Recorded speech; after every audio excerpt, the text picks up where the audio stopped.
Okay, welcome back to another episode of Christianity on the Spectrum. This is a podcast of around almost 11 years of ethnographic research into autistic Christians and ex-Christians on the internet, specifically focusing on autistics with ASD1.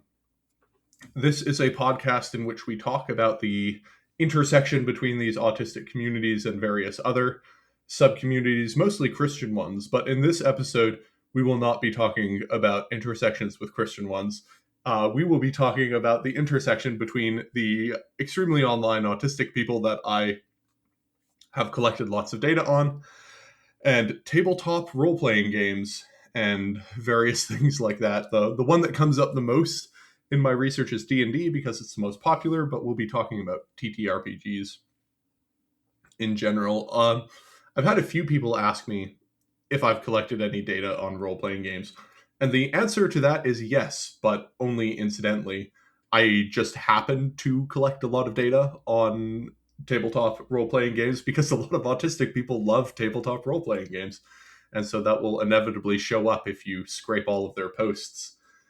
It gets mentioned a lot in interviews as well. A lot of people make D&D references or talk about their autistic experience using D&D metaphors, usually, or just mention TTRPGs and their hobbies. And so it's something that I accidentally collected a lot of data on. I will say, though, this is going to be a very vibes-based episode. It will mostly be speculation. Do not expect this to be the sort of normal, serious, data-driven, in-depth, well-informed, with lots of good numbers analysis that I typically try to do and hold myself to. This is what the episode is mostly going to be: me speculating, but not just me speculating, because I will be honest, I am a casual TTRPG guy. It is not my forte, but I have brought on a returning guest to this podcast who has been on a few episodes, I think 3 episodes, who is much more interested in the world of TTRPGs than I, and whose sort of autism special interest is TTRPGs, and has often spoke on this in depth and has far more experience with it than me. Welcome back to the podcast, Christian. Yeah, what's your experience with TTRPGs?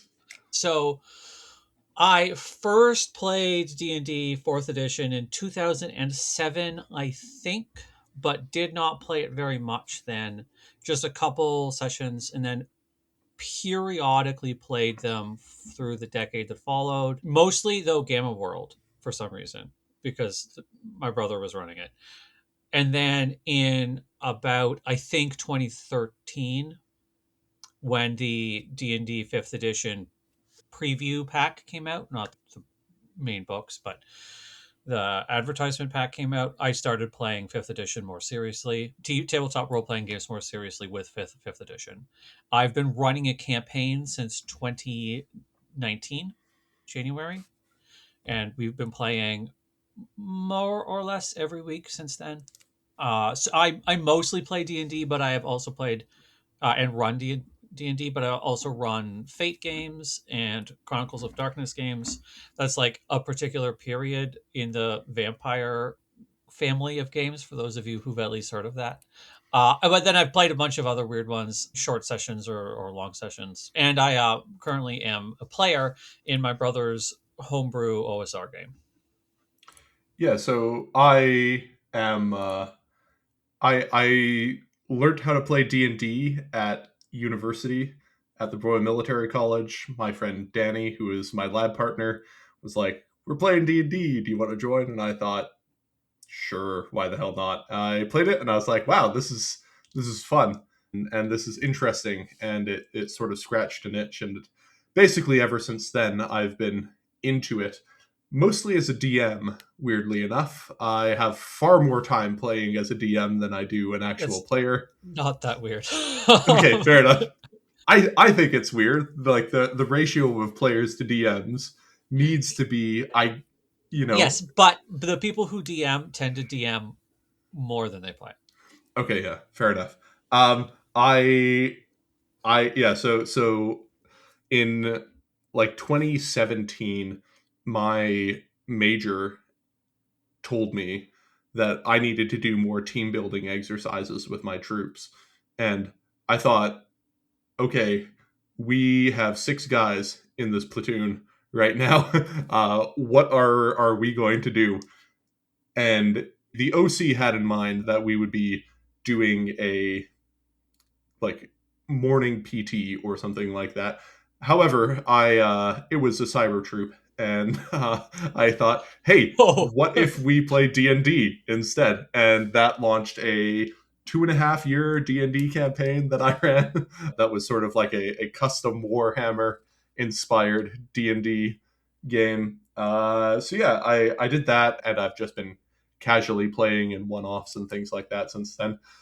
I wasn't initially planning on doing this episode, but someone donated a very large amount of money to the Against Malaria Foundation through the podcast fundraiser, and then sent me an email saying, hey, I just donated this amount of money to the Against Malaria Foundation, and I'm really curious about the data that you've collected on TTRPGs. And I thought, well, sounds like I should make an episode on that then. So if anyone's listening and wondering how you get an episode made, I can't guarantee you I will make one on that, but let me tell you that that does have a tendency to force my hand. So thank you again to the person who made a very large contribution to the Against Malaria Foundation. I was very grateful, and so this is why we are doing that episode. In preparation for this, I did go through the stats and the data that I've collected. So here are our overviews. The number of people, or the percentage of people who have mentioned TTRPGs in interviews with me, are 43%. So 43% of all interviews that I have done, at some point, the person I am interviewing has mentioned TTRPGs.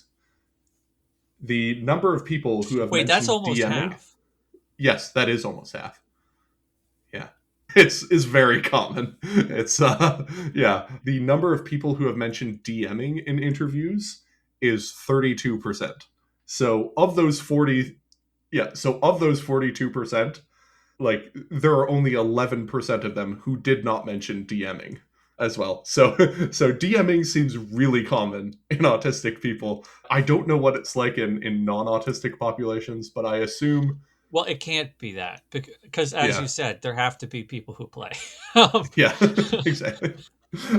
They also mentioned playing, yeah. but they also mentioned DMing, Well, so most people they who they do a DM bit of play, both. right? Yeah, Which isn't it yeah, isn't yeah, necessarily true the other way around. yeah. The number of people who mentioned playing a weekly D&D, or at least like a regular D&D game, 15% of them said they did weekly D&D, or somehow indicated to me that they were playing D&D at a regular frequency.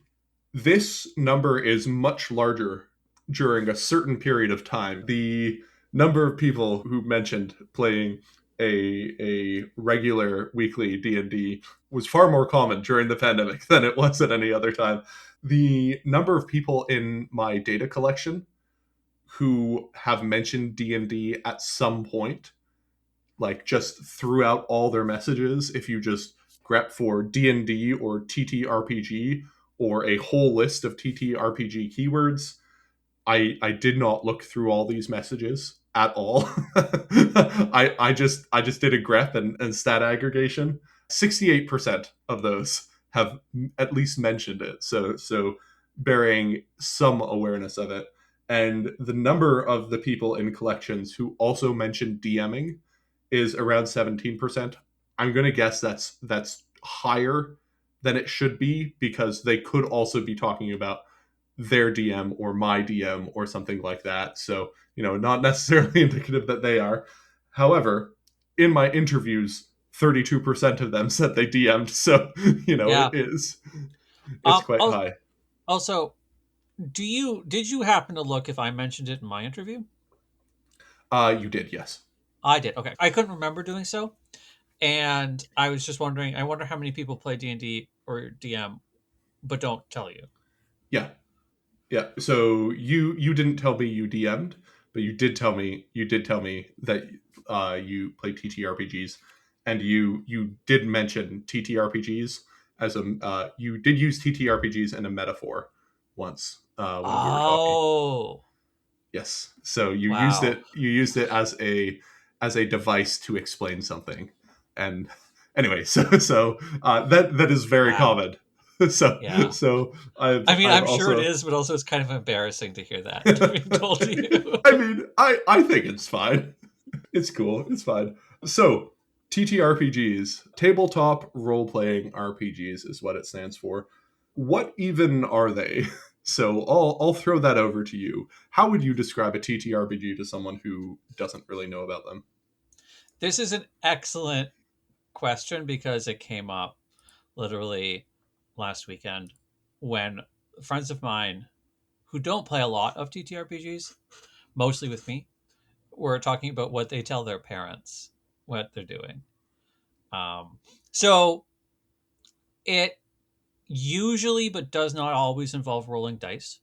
It is a kind of storytelling game that involves made up scenarios in which usually but not always most of the players are each playing making decisions on behalf of a single fictional character in a situation that is composed or described by one of those players, and you use some kind of mechanism to determine uncertainty at various points in the story. So unlike certain kinds of story like group storytelling activities, you don't simply decide collectively what happens. You make decisions for your character, and then if there's a moment of uncertainty about what might happen next, you refer to some kind of resolution device. That's where the dice usually come in, but sometimes there's some other mechanism by which you make a decision as to what happens.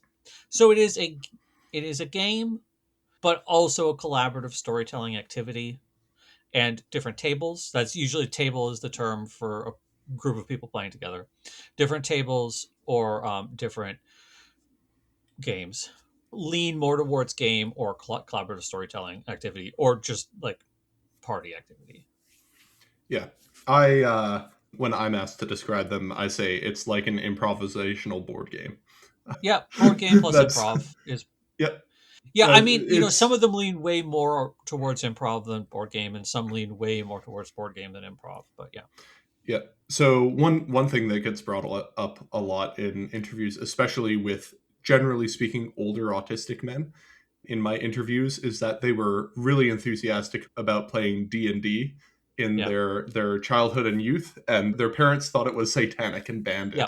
it, or something like that. And so there's also that sort of element to it. There were a lot of moral panics around it in the 90s where There there were. were yeah. Um, I guess it's probably worth mentioning that they evolved out of wargaming. So not Yes, like, the superior form of TT yeah, or TT games. yeah, TT, Uh, not the R, but the yes, TTPG. yes, Yeah, so they did evolve out of wargaming. They have a lot more influences since then, like video games and plays and literature and so forth. But they started out as wargaming, and so if you're thinking, I'm sure most of your audience knows what wargaming is, but if you're thinking like, what is wargaming, then Warhammer is an example. But also just like the guys who are doing tabletop, not live, but tabletop reenactments of Civil War battles or like the Battle of Waterloo or something, using like very constructed rule sets, if you know yes. about those guys. I have been a avid tabletop strategy gamer since Yeah, I you're think I was 10. yeah, I Uh, was gonna say you're more heavily on the war gaming side. yeah, I played a lot of Napoleonics and World War II and World War One games because my history teacher was also into them and would run some at lunchtime at our school, and so we would play various wargaming there, and that's I've never been able to drop the itch. Many people when I do interviews ask me what is behind me, and if you've ever seen me, you will notice I have two cabinets behind me Yeah, full of I mean wargaming I figures. recognize what they were. Yeah. Yeah, uh, So yeah, they're also heavily influenced by Lord of the Rings. I would say like Lord of the that's true. Rings is Actually, genre fiction generally. So Lord of the yeah. Rings, yes, but also maybe more heavily like Conan the Barbarian, both the comics and the novels, Oh shoot, I wish I could remember the name. Somebody in the Rat Catcher. Anyway, those guys, that sort of pulp fantasy scene also very heavily influenced it. Again, I would say more than Lord of the Rings, but Yeah, it's like a lot of TTRPGs, not all of them, but the most popular ones are sort of like sword and sorcery style yeah, sword things. and Like the sorcery. biggest one is D&D. And I mean, There's D&D and Pathfinder yeah, and things like that. D&D also started out heavily with like a weird science element of it, which has been pared away to more heroic or high fantasy, which is what it is now. But very early days, there were spaceships and ray guns and stuff in a fantasy setting. You know, Oh, your very character. cool. I had no idea. Yeah, yeah. So the Keep on the Barrier Mountains, I think it was called something like that. Editing John here. It's Gary Gygax's 1980 Expedition to Barrier Peak. It has your fantasy characters, your sword and sorcery characters, discover a crashed spaceship. Of course, they have no concept of what it is, but the players do because the players were reading pulp fantasy, or sorry, pulp sci-fi magazines, and they're immediately going to see, oh, this is a crashed spaceship that our fantasy characters have found, and if they manage to get like a ray gun out of it or something, they're going to be so cool. But obviously the aliens that live inside are alive if wounded, and so actually a lot of classic D&D monsters come from aliens concepts, and we no longer read them that way because they've been described as being fantasy creatures. But if you know to look for them, you'll quickly recognize, oh, that's an alien. But just because of the history of D&D, it's now being presented in the monster manual as a fantasy type creature. Very, I had no idea. That is very cool. That is interesting bit of lore there. The So when people ask me, they usually it's like the parents of autistic kids who have gotten into D&D and they themselves have no familiarity and they're concerned with it. I usually tell them not to worry about it because like I'm not going to sit here and pretend like TTRPGs make you a more socially competent person or something like that, but they can definitely help. I When I was just out of the Royal Military College doing signals officer training, we had a break in the training and I was volunteering with a group of autistic kids, and one thing we did was play D&D, and I would put them in scenarios in which they had to socially navigate complex and difficult things, and we would just play it out. How would you do that? And so they can be used to facilitate that. Most of it isn't though. Like a lot of autistic people play up the element of how like D&D is great for building social skills. It's not really. It is fun though. So like it's a good excuse to have fun with a group of people and make friends by coincidence. But Yeah, I mean, it's good for building social skills in the way that doing a social activity is good for building social skills. yes, It's not exactly. better than softball or Yeah. pogs or whatever. It's just Yeah. it Yeah, is a exactly. social activity, and therefore if you persist at it and try not to be too weird, you will probably get better. Yeah. And also like D&D meetups and things like that at local gaming stores tend to be pretty nerd heavy, and so autistic people like Yeah. that's the place where they can tend to thrive, and or at least if the people that are there will know how to handle an autistic person Yeah. in a way that they might not know how, like another hobby might not know Yeah. how to handle them. Yeah, the And softball team might not know how to deal with you. yeah, But the the softball guys at team the might game, not or do, but and women, yeah. the people at the game store. So at I live in Stratford, Ontario. At the game store here, in one of the game stores here in town, there is a sign at the door presenting a hygiene standard that you have to meet in order to hang out there. These are not just people who know how to deal with nerds and other autistic people. These are people who have built infrastructure. Yes. Yeah. Yeah. So they can often be like a safe place for Yeah. autistic people to interact with. It's not always perfect, but it's probably better than most No. places. And it's probably better now than it used to be. Like misogyny was Yeah. pretty bad for a good long while there. And I'm not Yep. sure it's great now. But I mean, also in my very patchy, I don't go to those places a lot, but in my very patchy experience, they're usually pretty cool with gay people and trans people now too. Yes. Like that's Over the years, especially the queer theater kids have made a significant impact on the local gaming store and made it significantly yeah. less bad, I'll say, Yeah, about yeah. So those types of things. now if you are going to go to your local game store, you are going to have to deal with autistic people. Yes. So you have to be ready for that. But Yeah. Yeah. So there are a whole bunch of different aspects to TTRPGs where autistic people often like to hang out. And so the three that I've sort of mapped out are rules and rule design, planning, and then actually playing. So rules and rule design is a really big one that autistic people seem to love. They love a good theory crafting. And just like figuring out playing a game and being like, I really like the mechanics, I really like how we were able to do this thing, I want to reproduce that but slightly differently to accomplish my own. I spent hundreds of hours probably in my middle school designing war games and designing war game mechanics, and as everyone does when they start designing mechanics, got way too granular and built wildly unplayable rule sets that no one could follow, not even myself. And yeah, so that is of TTRPGs, that is my favorite part of them, is designing rules and designing mechanics and then play testing them. Like, I, at my heart of hearts, I'm a rules nerd, and I like to build rules and then see those things go out in systems. It's very engineering-ish. yeah, I will say I am not a STEM guy, but I mean, I we have talked about this. I don't know if I've said it on the podcast before, but I do sometimes feel like I am a STEM guy who got sent into the humanities. When I say I'm not a STEM guy, it's like, I mean, depends what you mean, but I will say there was a long period there where I didn't, between 2007 and 2013, when I only played occasionally. But even during that period of time, in which I had almost no playtime under my belt, I was designing tabletop RPGs, making rules for them, making classes, that kind of thing. Also, Yeah, were they good? Almost certainly not, because I had no experience. But like, I yeah, just to say, this is not where my heart of hearts is. But to be clear, when I can't play a game with people, that I will default to, okay, I'll just start making rules then.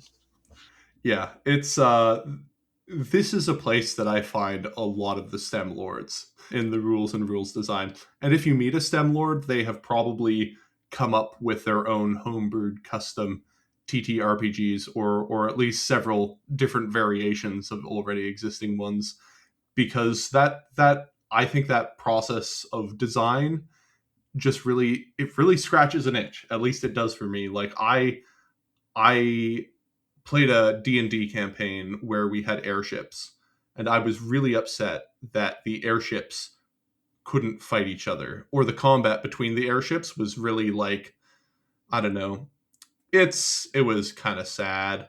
You know, you just sort of, you roll an accuracy check and then you just reduce the thing's HP. And I was like, no, I want like ship of the line Napoleonic War style battles in space, in like airspace, and I want everything shooting at each other, and I want damage control teams.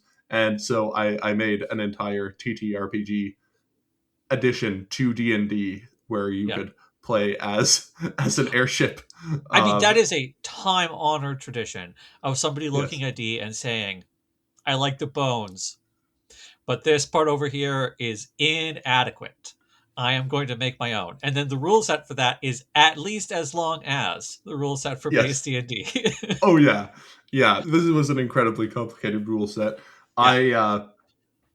I wrote a Python program to manage it for me, to just like track ship movement and Yes. everything like that. Yes. So I mean, a guy I knew, I don't know if he's autistic. Let's say he exhibits traits that are similar to autism if he is not. He said to me once he was designing an RPG, TTRPG, and he did at one point say to me, "So I realized the problem is that this needs to be a computer game. There's just too Yeah. much happening. No one can Yep. do it. What I'm making is a computer game, but I'm not using code." Yes. Okay. And speaking of computer games, I have recently just designed a computer game Yeah. as a way to train other security analysts how to do security analyst type automation. Yeah. I built a computer game in which you are fighting drones against each other, and it's very cool.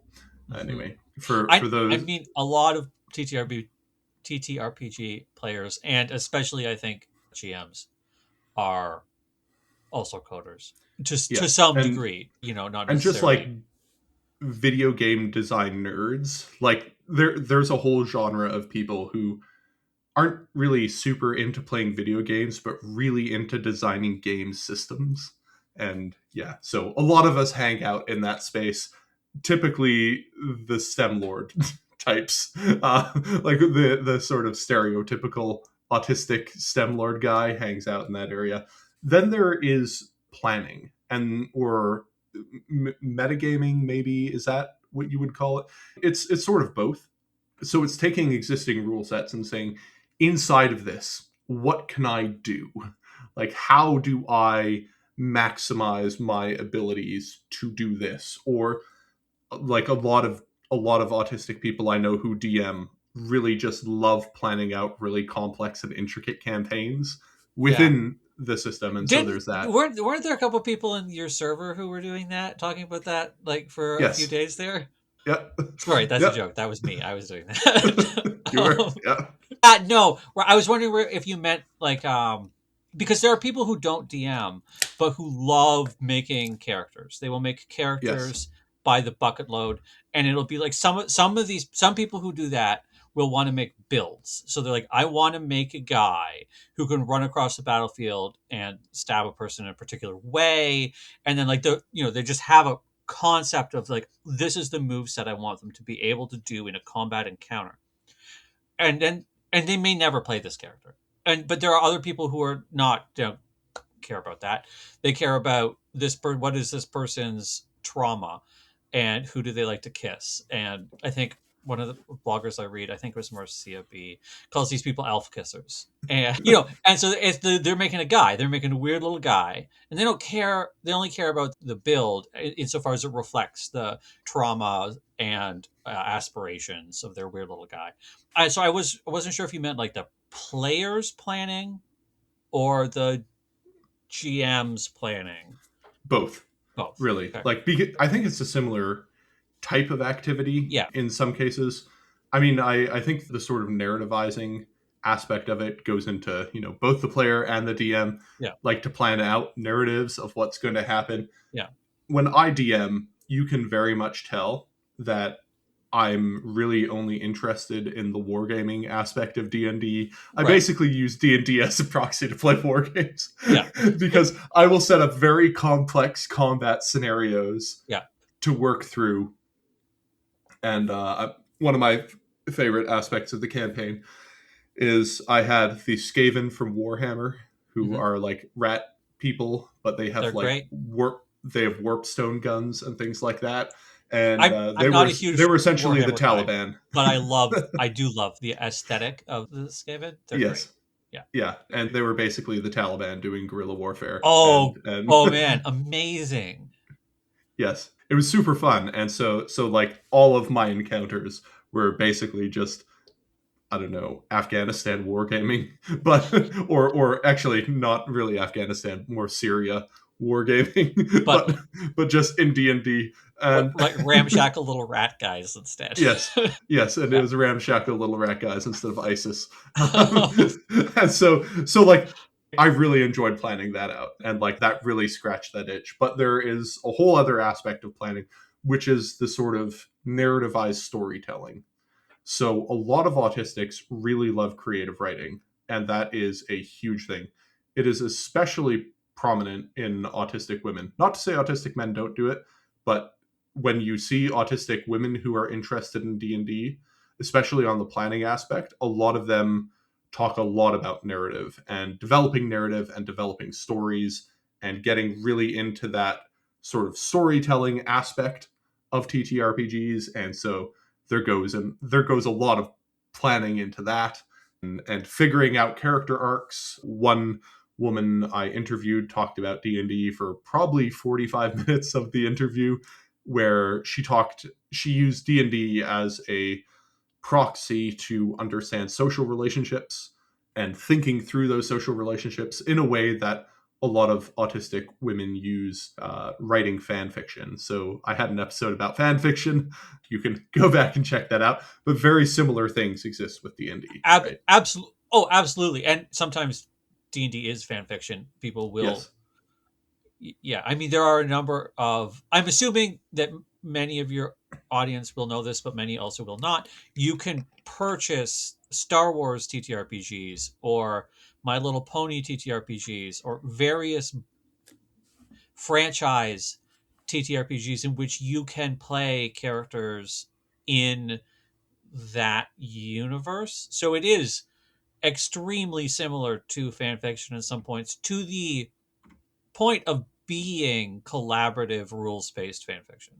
Yeah, and so there are all sorts of aspects to planning, and then there's actually playing D&D. I find, interestingly enough, most of the discussion is not about playing D&D. That I find most of it is about the rules design, rules designing, game design, Yeah, or the planning aspect of it. Now that could just be because you play D&D once a week, and then you have another 6 days of yeah. that week to not play D&D, and so what are you most likely going to talk about online? And The planning and game design aspect. yes, and also, I if I'm playing a game of D&D, I'm not going to go online to ask people, "Hey, what should I do?"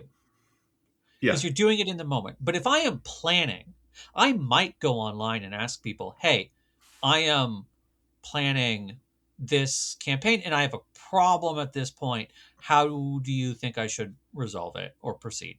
And ditto with rules design. yeah, So it might be and I'm not saying it is, but it might be that there's the same amount of hours allocated to each of these buckets. It's just that there's less to say about playing. yeah.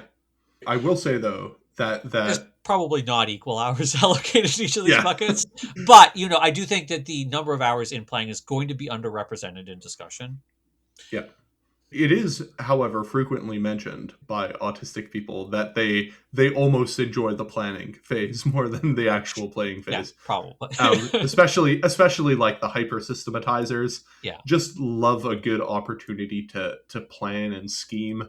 I yeah, always joke that like I a good way to get me to do anything is to convince me there's a scheme at play, right. and Yeah. and I'll be right there. And I think that is a There's a common impulse a lot of Yeah, us there's a have. reason the stereotypical image of a DM is a guy wearing a hood with his fingers tented in front of his face with like a menacing expression, like a gleefully menacing expression on his face. There's a Yes. reason that is the stereotypical image of a GM.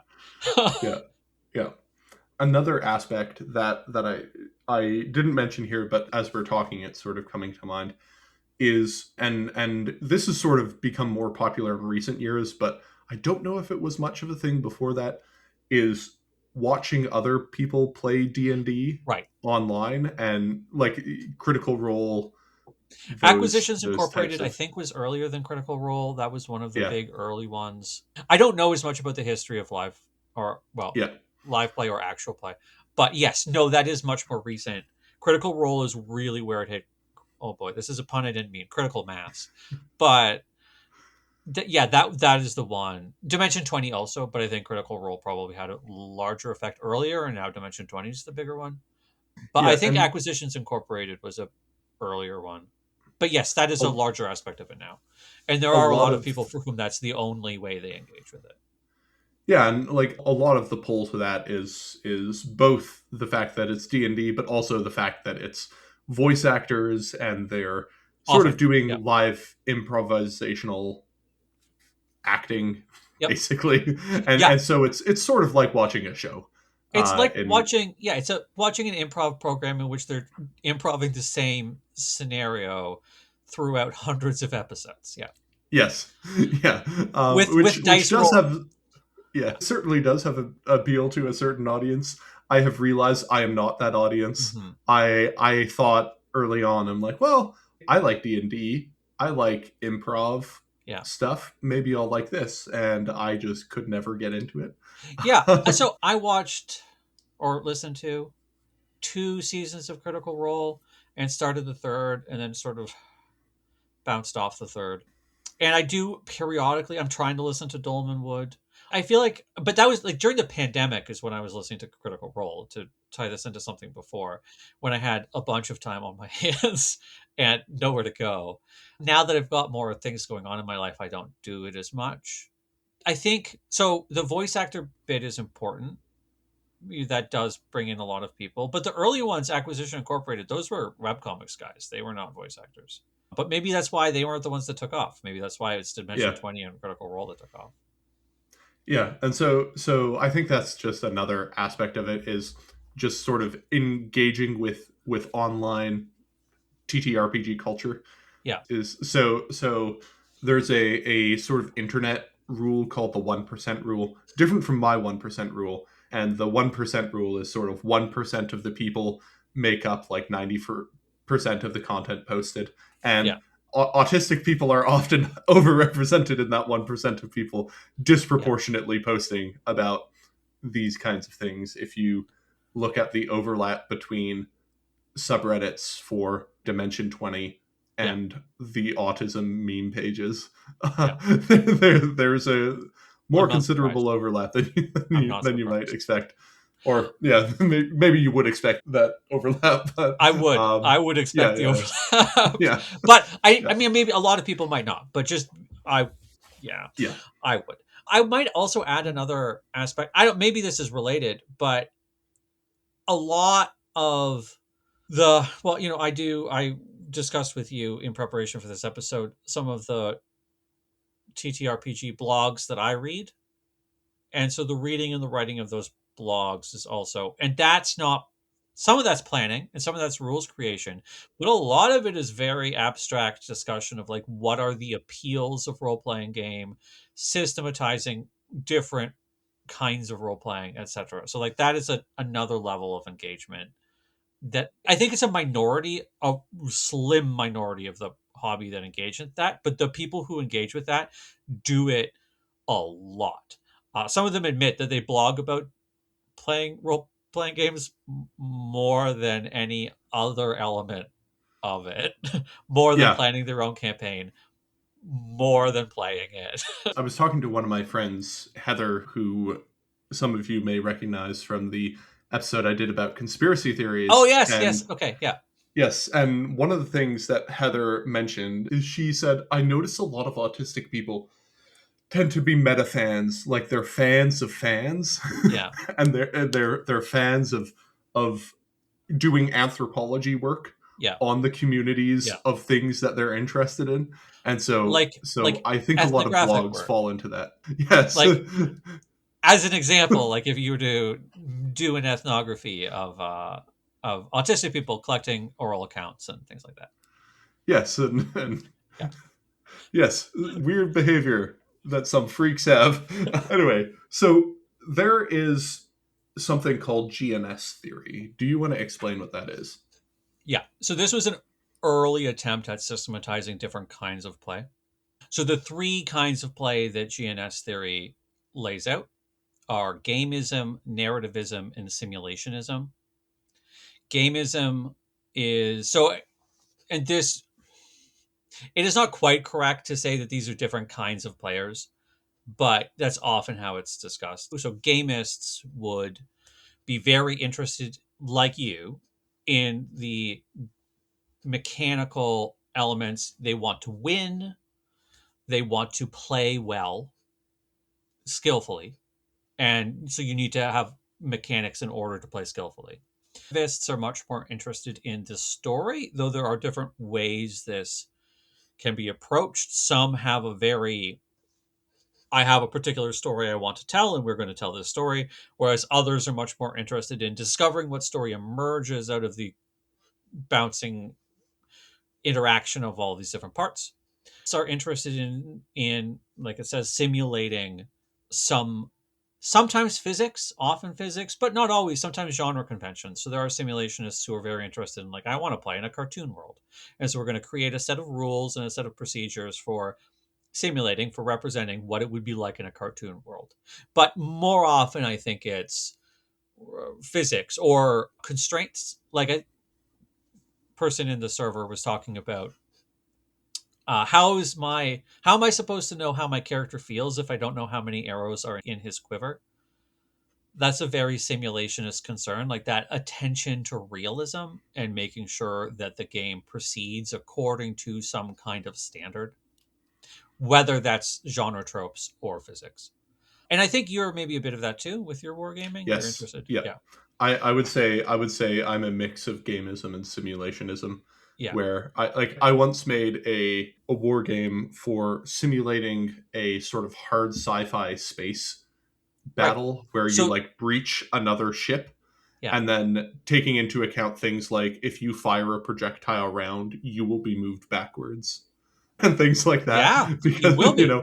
and then You're and in then and space. then That's how taking it into works. account your mass versus the Yeah. force of the projectile of the Of gun course. you're firing, and like getting really down into all of that. And then as you're firing, your weapon has less ammunition, and so your weight actually changes, and so the amount that you're going back anyway, or like firing your laser gun. But of course, in order to fire your laser gun, you need to have some sort of high powered battery pack on in order to generate enough force for your laser to actually do anything. And so then taking those things into account, and yeah, so I had a lot of fun building and designing that, and did nothing with it, of course, because the fun was mostly in figuring out how I would even represent Why these would things you need in to do building anything with it? simulators. Yeah. Yeah, why would you need to play the game? When, When you have you could make played it. it? No.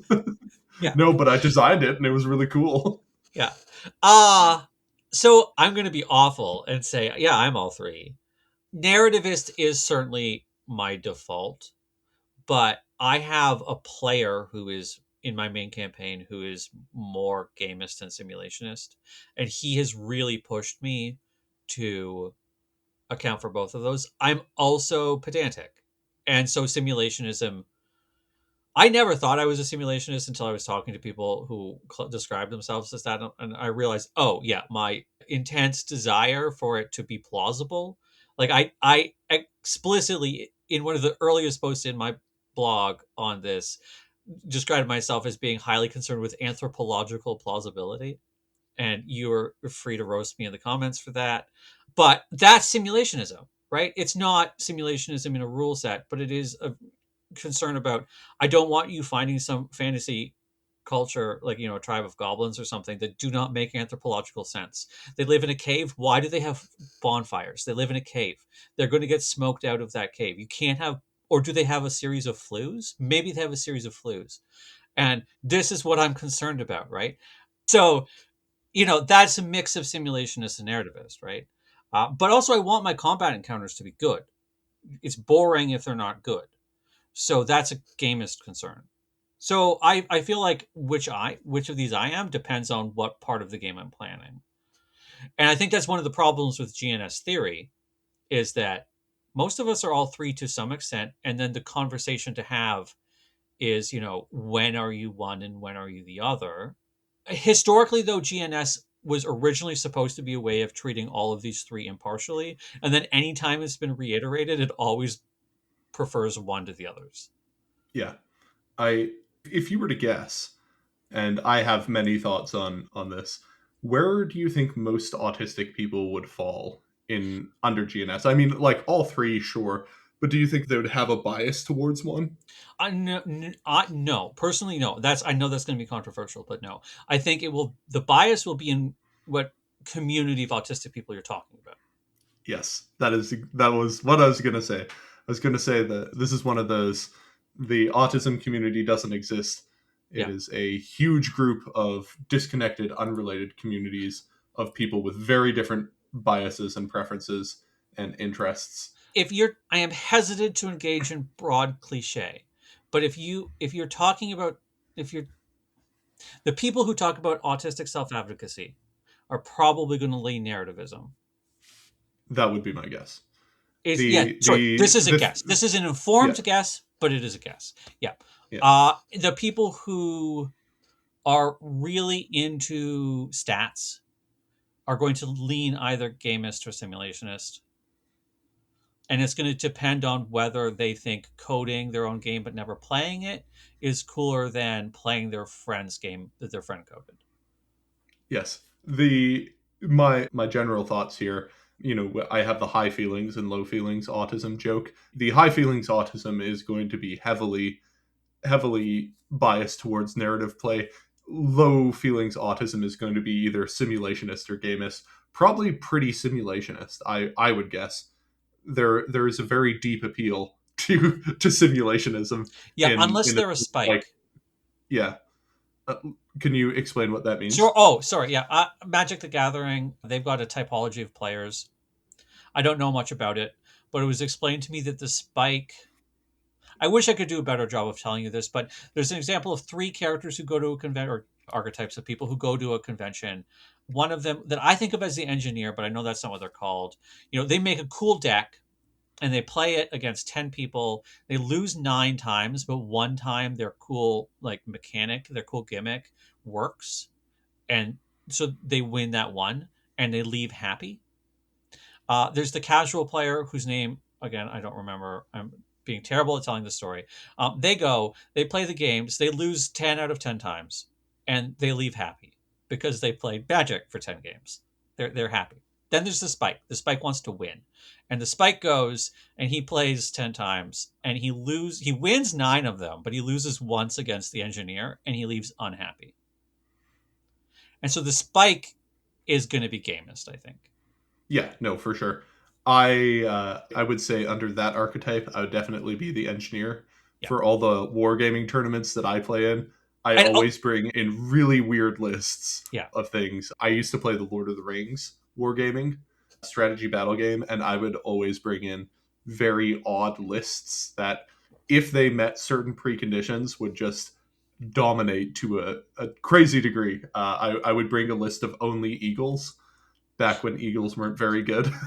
um, but they could really excel at one specific task against Yeah. one list that was super popular and like sort Yeah. of the power gaming Oh, you one. were playing the meta. Yeah, well, no, it Huh. wasn't playing the meta because this was a terrible army against everything Oh. else. Oh, But okay. there were like probably 12 meta armies that you could take, Yeah. and one of those 12 meta armies was Oh, just okay. hard countered by my list. And then And I knew that would come up a few times in the tournament, yeah. and the chances of me playing against it were pretty high. Yeah. And so I'd probably lose every other game. But Yeah. as soon as I came into that game, it'd be like, let's go. I got this. And Yeah. I'd have a great time. But yeah. Yeah. Absolutely. And I think a lot of in that archetype, so those archetypes, a lot of autistic people are going to be the Yeah. engineers, but some of us are going to be spikes. Yeah. And yeah. Yeah. I when it comes to there are certain things where I definitely get that like extreme hyper competitiveness. Yeah. And in military college, I was banned from playing Settlers of Catan with people because of how just like Good. Like yeah. I Settlers of Catan ruined so many relationships. Like Yep. just Yep. stay away. Good times. I always had fun. Not Yeah. everyone else did. But yeah, then we have the 6 cultures of play. Yeah. Do you want to explain what that is? I prefer this model to most of the other models. I will be upfront about that. I'm a partisan here. So there's a blog called The Retired Adventurer.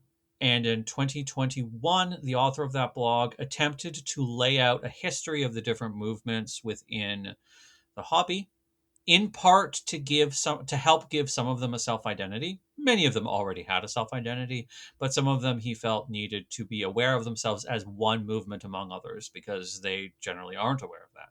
So these 6 cultures are classic, which is the oldest. This is modeled on the original D&D games that Gary Gygax ran. Classic is focused on character power growth, the fairness of rules, very interested in an impartial arbiter in the DM, and also very interested in just making sure that the challenge difficulties scale appropriately to the character's level, even if it's implausible. It doesn't care much about narrative. It is very game. oriented, making sure that there's a fair, procedurally and also difficulty based fairness for all of the players. Trad emerged as a reaction against that. So traditional, it is much more story driven. The Like in classic, the GM has a substantial amount of authority in the game, but instead of being an impartial arbiter of fairness, they are a storyteller. With collaboration from the players, but the GM is much more the focus of storytelling, and they are expected to create an emotionally satisfying story. Whether that is through a planned story in advance, or, as is far more common these days, creating elements out of which a story can emerge, that can vary from table to table pretty substantially, and they're all still trad. Nordic LARP, I really don't know a lot about. I only know about it because of this blog. But what I do know about it is it focuses very heavily on player experience.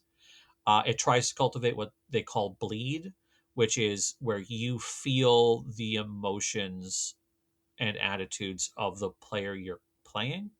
Which, the people who are afraid of D&D, like some of the Satanic Panic stuff, well, less the Satanic Panic stuff and more the like where people were afraid D&D was going to lead to suicide, they seem to think that players experience a lot of bleed, so that if your character died, you would have some sort of emotional break. But that is normally not the case. Most tables are really focused on avoiding bleed. Like, generally, bleed is considered like, oh, oops, I did something wrong. I mean, it's natural, it happens, but also if you start experiencing bleed, most players are going to back away from that. But Nordic LARP, all in on that. The point is to identify heavily enough with your character that you are feeling the same feelings that they would have. Story game, I know less about the history of this, but if you want to know about story games, you should go read the blog Ars Ludi or Seedling Games.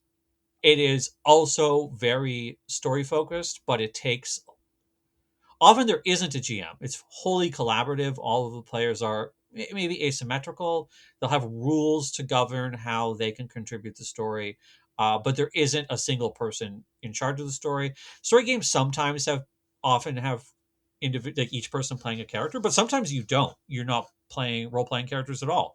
You are taking turns explaining what happens in a settlement. Games like Microscope, or I think it's called Kingdom, are really good examples of story games. I don't play story games, but I'm interested in them theoretically. I don't think I would enjoy to actually play them though. OSR Editing John here. OSR stands for Old School Revival. emerged around the same time as story game. It has a lot of overlap in founding members and stuff, but very different experience. I play in an OSR campaign. It is very challenge based, like classic. It looks back to classic for a lot of its cues, but it does not have escalating difficulty. That's not a thing that OSR is interested in. The kind of fairness it's interested in is not like, oh, you can beat this challenge, but the world acts consistently. And if you go and pick a fight that you are not ready for, you'll die. The fairness is an impartiality of the world. And this is there's way more to OSR about that. The story games and the OSR people are the ones who really like to talk a lot about what their movements are doing. So any attempt to discuss them in this format is going to do them terrible injustice. I feel sort of bad describing OSR because I know I'm doing a really bad job, even though I play in an OSR game. But yes, so it is. Oh, also, one of the OSR's big things is that the story emerges from the player's decisions. So the GM doesn't have a story ahead of time. The GM creates a world, creates situations, and then impartially decides how that responds to what the players say their characters do. So it is very player driven narrative. As is Neotrad, which is the last one, and which is mostly why Retired Adventurer wrote this post. Although it did exist before Critical Role, it really became a big movement post Critical Role. It is very it takes a lot of its cues from trad. Like the Critical Role game, I would argue, is a trad game, but a lot of the people learning from it, the things that they like about it, lead them towards neo trad play. It is This movement has no self identity as a movement, or maybe it does now, but it didn't when not in 2021. and the primary focus is on the emotional arcs of the players' characters. Although the GM does play a similar role as in Trad, they are expected to create narratives and situations that further the player character's emotional arcs. And if they don't do that, the players will get angry at them. Uh, and, it is very much like the GM as a servant to the players. Some people are going to be really mad that I said that, but it's true. And yeah, the Neotrads are the ones that story game and OSR people fight all the time. It's bewildering and annoying. I don't know why they fight so much, but they fight all the time. I mean, it's really weird because there's a lot of people who are in both communities, and they're always like, "Mom and Dad are fighting again." Um, like it's if you want to read more about that, Seedling Games is the person to look at because Seedling Games talks a lot about like they're constantly fighting. Why are they doing this? The Neotrad people are the ones who get into Reddit or Tumblr or whatever. They're like Tumblr's huge Neotrad. Like most D&D stuff in Tumblr's Neotrad. But they can get really difficult in Reddit forums because there'll be trad and classic people talking about trad and classic stuff, and then they'll get in and be big mad that you're not like taking player agency into account or like catering enough to the player characters, and you're trying to be like, we're just playing different games than you're playing, like it's fine. Like our players are actually want us to run it the way we're talking about, not the way that you're talking about. We're not ignoring our players, we're doing what our players want us to do. But the Neotrads cannot wrap their minds around that, in part because they have no self-identity as a movement. However, expressivism, there's an expressivist manifesto written last year. My read of expressivism is it's like Neotrad producing its own sub-movement that is self-reflective and aware of itself. Maybe not as Neotrad, but like setting out principles of play and arguing for them and stuff. I don't care for it, but I think it's great that kind of self-awareness is emerging. Yeah, that makes sense. So Sorry, I think I should place myself here. I'm trad. Like that's yeah, uh, I I I do reach into OS. I play an OSR game. I do reach into OSR sometimes for mechanics. I do reach into Neotrad stuff sometimes to just like attend to my players, incorporate their characters into the story, ensure that they are actively participating and happy. And I grab in classic too, but my feet are in trad. I did not know about these before I started researching the episode, Yeah. but I think I would be the closest one to my heart is I think OSR, maybe Okay. classic, Yeah, I would where have thought maybe a classic guy, but OSR too. Actually, you know what? Yeah, yeah, yeah, like OSR. Yeah, the way I would run my campaign is if they wanted to go into an encounter that was not smart, yeah. they would get party wiped. They get Uh, they get killed. Yeah, cool. right? Like, and it'd be like, yeah, you should not have charged headfirst into an encounter without securing your flanks. Yeah. And Why because did you you do charged that? into you charged it into a trap, and then you were trapped. Sucks. Okay. Yeah. You. Uh, I told you. So part of OSR's influence, like interest in fairness, is signposting difficulty, right? So yeah, you don't bother making things at a difficulty that your players can necessarily handle, but you tell your players what the difficulty is, so that yeah, if you say, yeah, you see 20 orcs in that camp, there's 5 of you, the orcs all look super buff, they've got a bunch of scars, they have great weapons, so yeah, you can do what you like now. And your players say, yeah, we're going to go fight the orcs. You're like, okay, cool, you die, that's good for you. yeah, um yeah. so that that that's how I read my campaigns. yeah, yeah, so I did implement a rule though that if they re-roll a character, they can re-roll the character one level below the one that had just been killed, so that they didn't lose an enormous amount of progression. yeah, yeah. So Um, that kind of thing is common. Yeah, like yeah, a lot of thought into how do you deal with character death. OSR cares a lot about that, and usually yeah, they're like, yeah, we're going to treat your characters expendable. That's how we're dealing with it.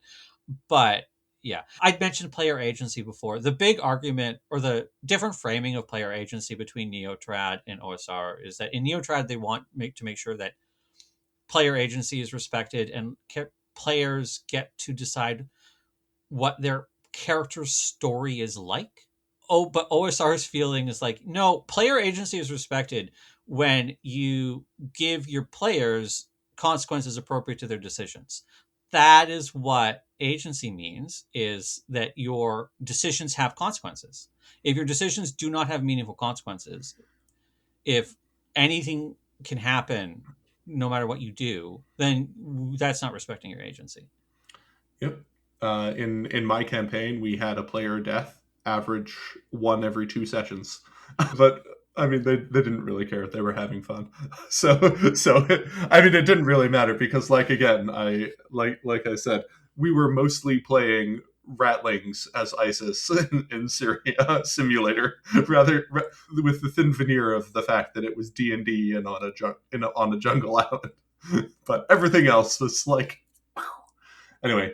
But yeah, I think I fall closer to OSR or classic in the way that I go about things. But yeah, so I was thinking about like which styles are sort of least and most common for autistic people. I can see a lot of autism appeal in OSR. I can also see a lot of it in classic, in my type of autism. Like in like the classic STEM lord low feelings autism, I can see an enormous amount of draw to OSR or to classic, the sort of wanting things to be realistic and really wanting things to make sense. I can see the appeal to that. And the reaching to mechanics for that. Yeah. Yeah. And so I would suspect that if you go for most of like the STEM lord type of autists, we're in one of those two camps, or Yeah. maybe a mix of the two. I have And the this bad is habit of go assuming ahead. that literally every person in all six camps is autistic. So if Yeah, you're like, fair which of enough. these is more autistic? I'm like, but they're all entirely autistic people. So Yeah, like they're that's they're they're all different types of autism, like but they're all different clusters. only autistic people play this game, right? And then I Yes. remembered like I can think of examples of people who aren't autistic people who play this game, such Yeah. as, for example, all of my players. Editing John here. Christian would like me to mention that he does run a D&D campaign for our Discord group, all of whom are autistic, and probably one of his other players is autistic. And but but the people who talk about these things online, well, most of them are autistic. Uh and so my bad habit is just being like, this is a nonsense question because they're all autistic people. However, no, your point about different kinds of autistic people are in different things because is correct, because a lot of the neotrad people, a lot of neotrad, like I've been making them sound really annoying. A lot of them are cool and chill and fun people, but some of them are annoying, and they're annoying and they're unself-aware. They think there's only one right or good way to play the game. This like improv, structured improv is how they learn their social skills. It's just a bunch of things that really make me think, oh, this set of the neotrad people are autistic. Yes, I would say like the cluster C autists you'd find in the OSR classic. For those not following along, I have a whole clustering system for autistic people, which I have yet to fully reveal. But I will say I'm in cluster C, and most of us are in the OSR classic side. But the sort of split that I see a lot in discourse is they talk about like, well, there are the autistic people and the theater kids who are into D&D. And I'm always like, that doesn't feel right to me, because a lot of the theater kids are also autistic. They're the hypersensitive, like high feelings ones. And so I think they would be pretty represented in Neotrad or And in that. trad and regular trad. Yeah. Yeah. So Uh, I mean, I usually hear it described as nerds versus theater kids, and sometimes more specifically genre nerds versus theater kids. And that one's kind of weird because now we're two different kinds of literary. Whereas if you just keep it as nerds versus theater kids, then you can be like, oh, well, it's the genre nerds, but also the physics guys and also the coding guys. And I think that's more accurate than autism versus theater kids. But I think if you really, you should just go to the six cultures of play. That's my feeling. yeah. Yeah. um, But so I would guess probably the least common one would be Nordic LARP, but I just think that one is probably the least common style of play in and I mean, general. I would be hesitant to talk about it because I know very little about Yeah. Yeah. So that's my guess, but yeah, like you said, they're all autistic. they're it. just different. They're just different types. Um, I'm mostly okay with that. You had another section that you wanted to talk about, specifically about the sort of systematizing Yeah.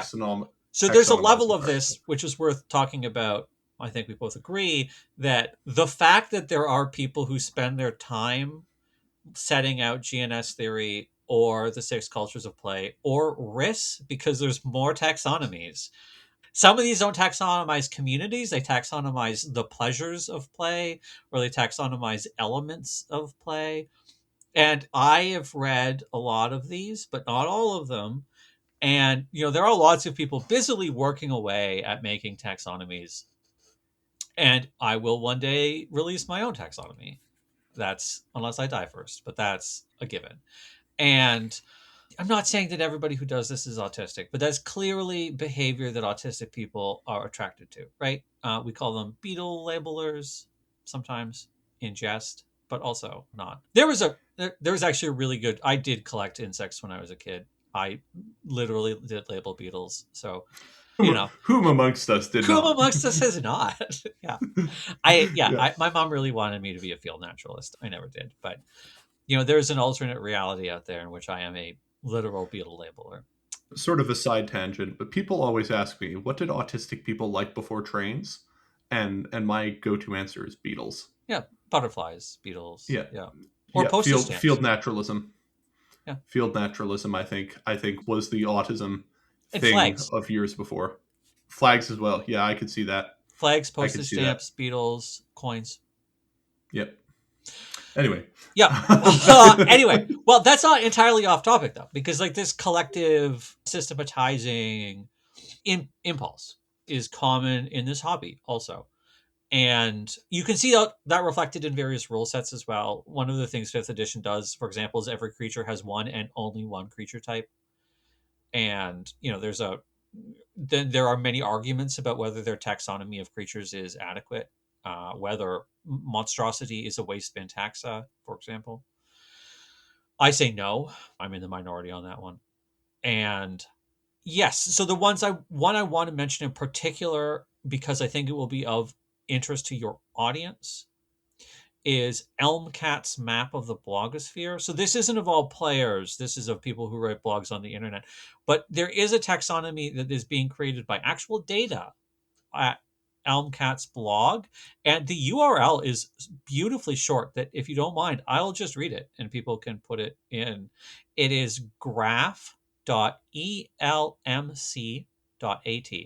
And that will take you to an interactive map of the blogosphere, which is relying on data that they have collected by hand, counting all of the links between the different blogs about TTRPGs. And so they create these networks of relationships between these blogs. And, various communities emerge out of that data. There are also each relationship is linked by date as well. So you can watch how the communities form over time. And there's a bunch of different data on each blog and how connected they are within their community or whether they're more connected to other communities, etc. If you ever wanted to know what my autism and Christianity multi-go database looks like, just go to this website and you will see it's about as coherent as the initial map that you look at, which is a bunch of dots and just intersecting lines so thick it almost makes an opaque color. Yeah, uh, yeah. So this was released a few months ago, and it was really popular when it was released. I think the creator is trying to work on how to keep it updated without it being enormous pain. But was for a period of time taking requests. If you saw that your blog wasn't on it, or that your blog was mislabeled, or that a blog you read wasn't on it, you can submit it and it will be added. I submitted one, not my own. My own was already in there, but there was one that I knew that I linked to a lot and wasn't on there. So I said, better get that on there. Yeah, I think the data people in your audience are going to appreciate it. yeah, yeah, it's very cool. When you showed me it, I was like, wow, this is awesome.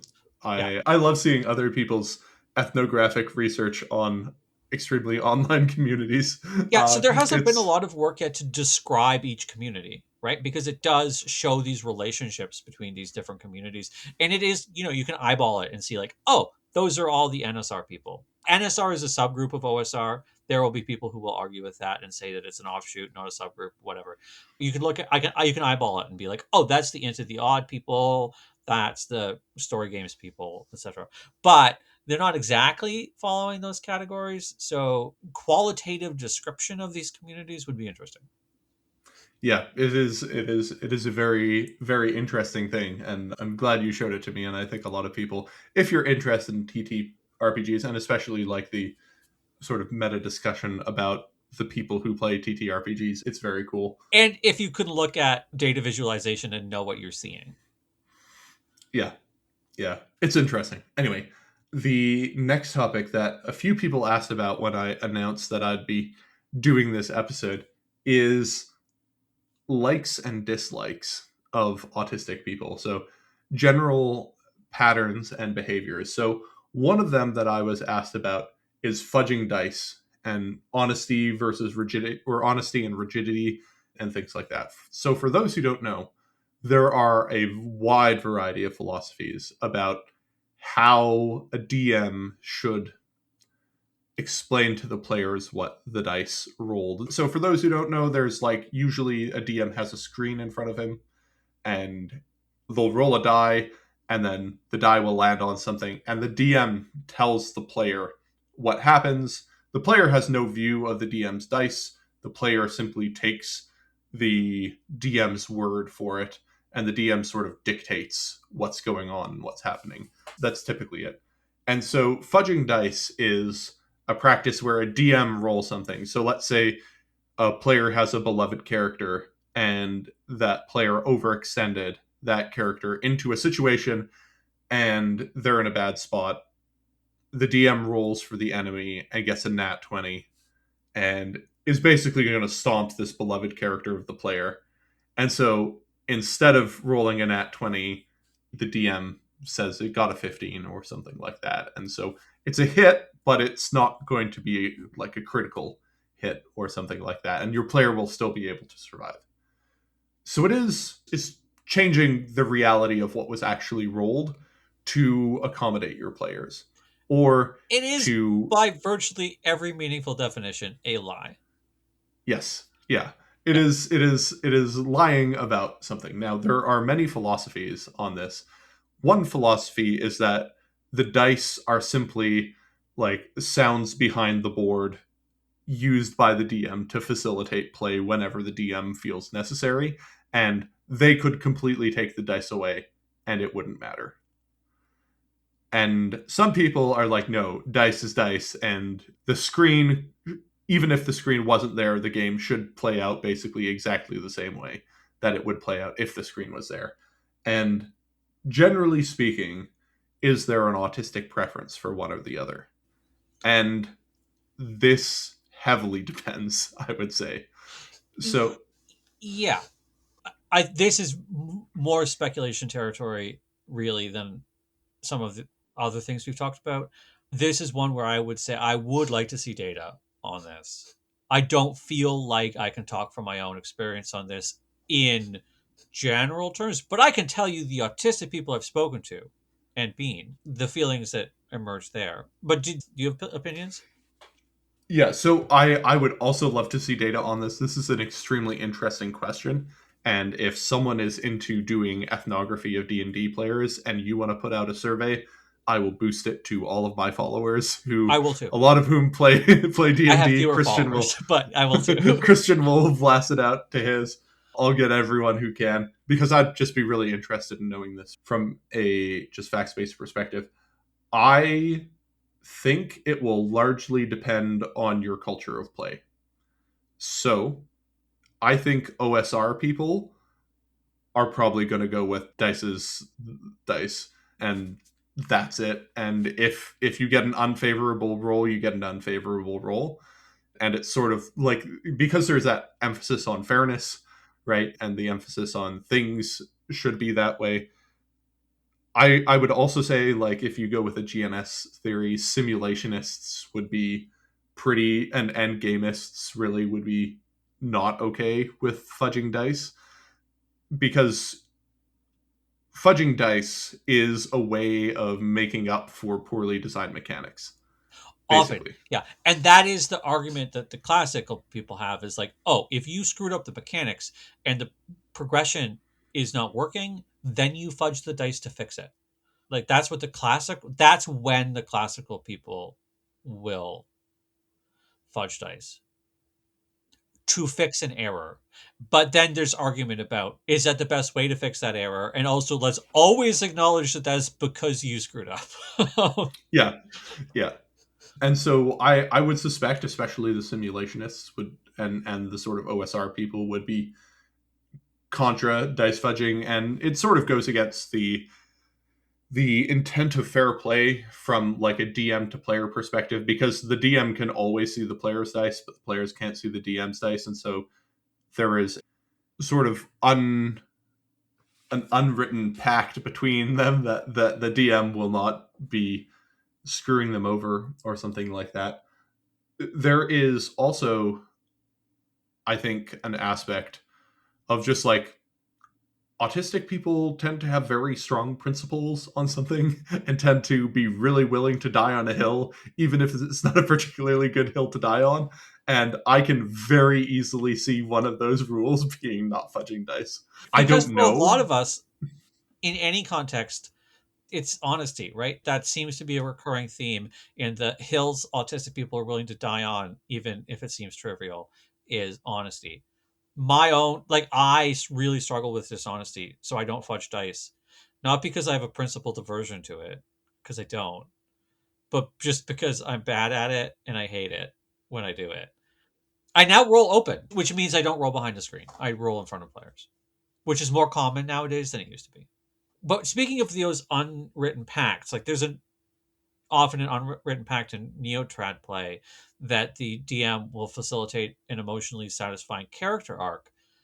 That's the pact. And so if the dice cause a problem for that, then there's almost, some DMs feel an obligation to fudge dice because of that pact. And I don't know if that pertains to autism specifically, other than that it is a strongly felt obligation. I will say, as a sort of counterpoint to everything we've been saying, the only time that I have actually consciously decided to fudge dice was when I was running a D&D game for a bunch of autistic preteens. Yeah. Because I just Actually, I no, knew that's a good some of point. them wouldn't handle failure very well in that current space Yeah, and would probably have a meltdown, and I was just like, it's not worth having a meltdown that's over a good point. them having the character get killed. That is part of the reason the Neotrad GMs don't will fudge dice, is because they know that their players won't handle it well if their character dies or has some other particular, like, has a negative thing that happens to the character that doesn't fit the player's vision of the character. Yeah. And And that so player's vision can be rigid. yeah, I think the fudging dice versus not fudging dice is going to be highly contextual Yeah, and based on what the person thinks the contract is with their players. yeah, And they will probably rigidly adhere to what they believe the contract is. yeah. Now, the thing I will add is that regardless of what they think the contract is, a lot of us are just bad at lying. Yeah, it's true. It's That's a true. common thing. So I think it is by the numbers going to lead anti-fudging dice, but some of us, and I would count myself very much in this, is going to be like, I don't fudge dice not as a principled basis. Or sorry, I don't refuse to fudge dice as a principle. I actually think there are times where you probably should. I just know I Yeah. can't pull it off. Yeah. So Yeah. Yeah. I can see that as well. yeah. Uh, yeah. The quantum ogre. Do you want to explain what that is? To an extent, I feel like the world does not need another quantum ogre discussion, but Okay. it does pertain. So, with regret, the quantum ogre is, so imagine you are a DM and you are preparing a dungeon for those who don't have context, in the original D&D game, for whatever reason, the adventures often took place in subterranean ruins that they called dungeons, even though many of them were not dungeons, but were some other kind of subterranean ruin or environment. But it is very common colloquially to call a self-contained adventure environment a dungeon. So imagine you're running a dungeon and your players are in a room and there are two hallways leading out of this room that your players have not yet explored, and they're going to explore one of them. And they are deciding whether or not to go down the left or go down the right. What you know is whichever one they choose, there's going to be an ogre in it. Their choice does not determine whether or not they fight an ogre. Their choice determines in which hallway do they fight an ogre. So that ogre, who could be in the left hallway or the right hallway, is a quantum ogre. Like it's quantum physics. There's a superposition. The ogre has a superposition of both hallways, and until they choose a hallway, it could be either. But once they choose a hallway, the ogre's in the one they chose, not the other one. So if later they go down the other hallway, there won't be an ogre there. It's not like there's an identical ogre in both hallways. There's only one ogre, but it's in either hallway until a hallway is chosen. That is the quantum ogre. And there are players who feel, usually it's players, there are players who feel that that's not fair, that their choice of the hallway should choose whether or not they encounter an ogre. And then there are going to be DMs who say, yeah, but if you go down that hallway and there's no ogre in it because you picked the one that there's no ogre in, you're going to be disappointed that there was nothing in the hallway. Like the preference you're expressing is not the same as the one, like, as what will make you happy. And so, like, and there's lots of arguments about this. Matt Colville, who's a really influential DM, we haven't mentioned him before, but he's probably as influential in the hobby as like Critical Role or any of those guys. Anyway, he has the YouTube channel. You can find him. He has a new game called Trust Steel. You can read it. His argument is, well, but your choice does matter. You do choose which hallway in which you fight the ogre. Unless the hallways are identical, that's still going to change things.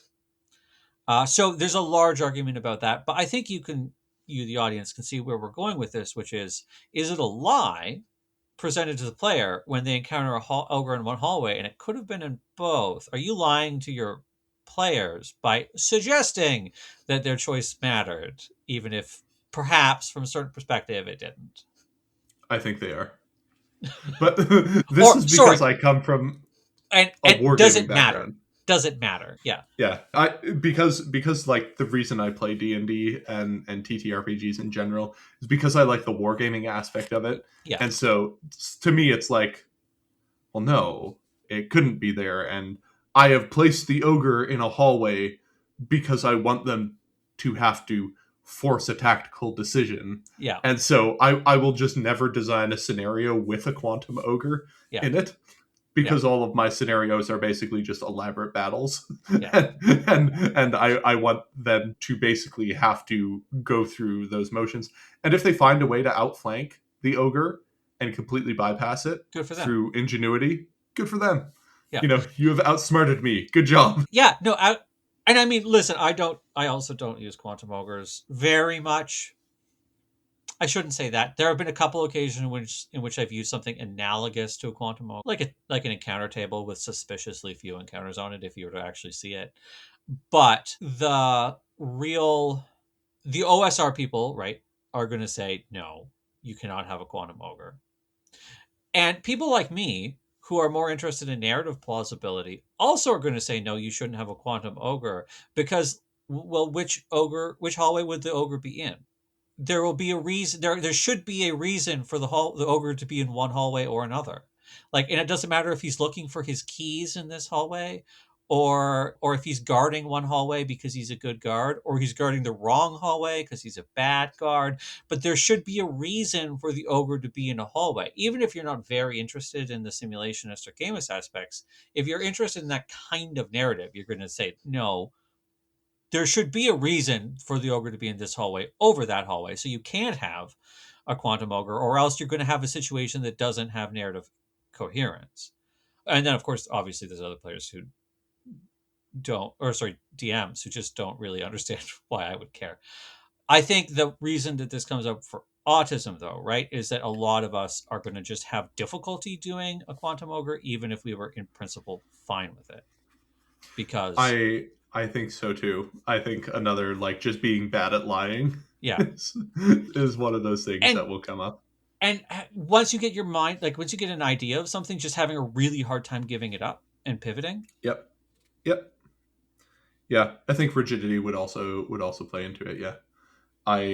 In general, I think autistic people would be less likely to quantum ogre, but Yeah. I'm sure there are still many autistic people who do quantum ogre. Yeah.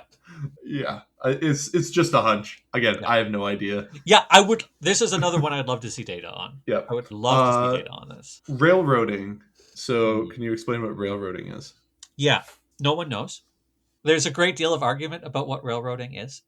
The original conception of railroading, as I understand it, though, again, this is like a folk ethnography from what people said the original conception of railroading is when a DM presents a problem to the players and they will only accept the solution that they had in mind.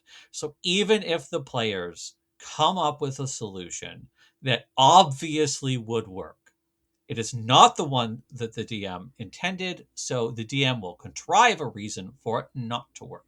You have to solve the problem in the manner in which the DM intended.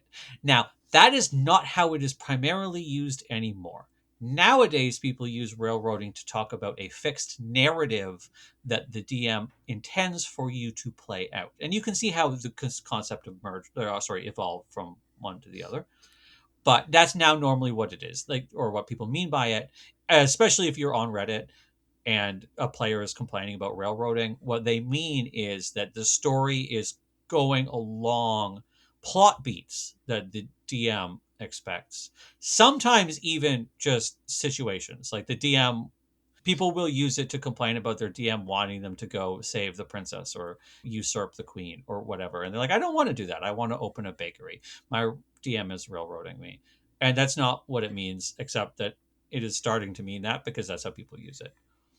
Yeah, I uh, I think railroading in that second sense would be fairly typical for autistic people to impose on their players. So it is, That's just a hunch yeah, no, in that second sense. I understand why you would say that. Because even just saying it, I'm like, yeah, that sounds extremely autistic. Except it is incredibly gauche in the hobby. And there's a strong push to not do it. And there's a pull to not do it as well. Because if you are a person like me, like many DMs, and you love it when your players surprise you. And part of what you like about your players surprising you is that you have in your head this situation with all of these moving parts, and you've made up most of the moving parts, but your players are also making some of the parts move. And it is a cool, complicated, intricate system with all of these different actors, with all these different motivations and like constraints and resources, and your players do something that surprises you and that changes the whole system, and you have to then figure out like, how does the system react to these things that my players did that I didn't expect, and a whole different story emerges out of those interactions. You can tell that I'm excited just describing this. Yeah, That is so cool, and it is so it cool in a is. way that autistic people, I think, will find very attractive, or many of us will. Yes, I love that. So I'm personally a huge fan of players coming up with creative things and then me having to figure out on the fly. Like, how does the Okay, system respond? given that this really weird thing I did not expect just happened, how do I figure out how to solve this problem in a plausible way that will make it seem like I actually solved the problem in a plausible way Yeah, so that my players think that this is within the realm of the intended so that they versus have me that just making feeling of, something up. oh, I'm interacting with the real world. Yes. Like, this Yeah. isn't John's just telling me what's happening. He didn't decide this. Yeah. Like, the world did. The world Yeah. responded, and John's just the medium through which I'm learning about it. That's the illusion that you want to give, and or well, many of us want to give, and that's super cool. So I think there's a pull factor to autistic people if you can get your skill to the level where you can do that. That is way more attractive than railroading. But there are people whose skill isn't at that level, and I've talked to them on Reddit. They want to be there. They don't want a railroad. They think it's gauche, but they know that they don't have the improv skills to do all of that, or don't have the especially if they have ADHD and autism together, just can't model the system in their head. Yeah. And Or can't or haven't planned it out sufficiently. yeah, Like or what they've they planned have a out, general concept of a plan, but or not yeah. an actual like planned and functioning system where they thought about all how all the parts So move there's a together. mantra, which is stories, not situations. Or sorry, situations, not stories. Exactly backwards. And so you should not plan stories. You should plan situations or scenarios. Because if you plan a story, you will feel wedded to the story. But if you plan a situation, then there isn't that feeling of stickiness to the story that you had planned. And yeah, so I think there's a pull factor, but you have to get your skill as a GM to a certain level to pull it off. And that's the sticking point for a lot of autistic people is we have that. Many of us have that difficulty letting go of a plan. And Yeah.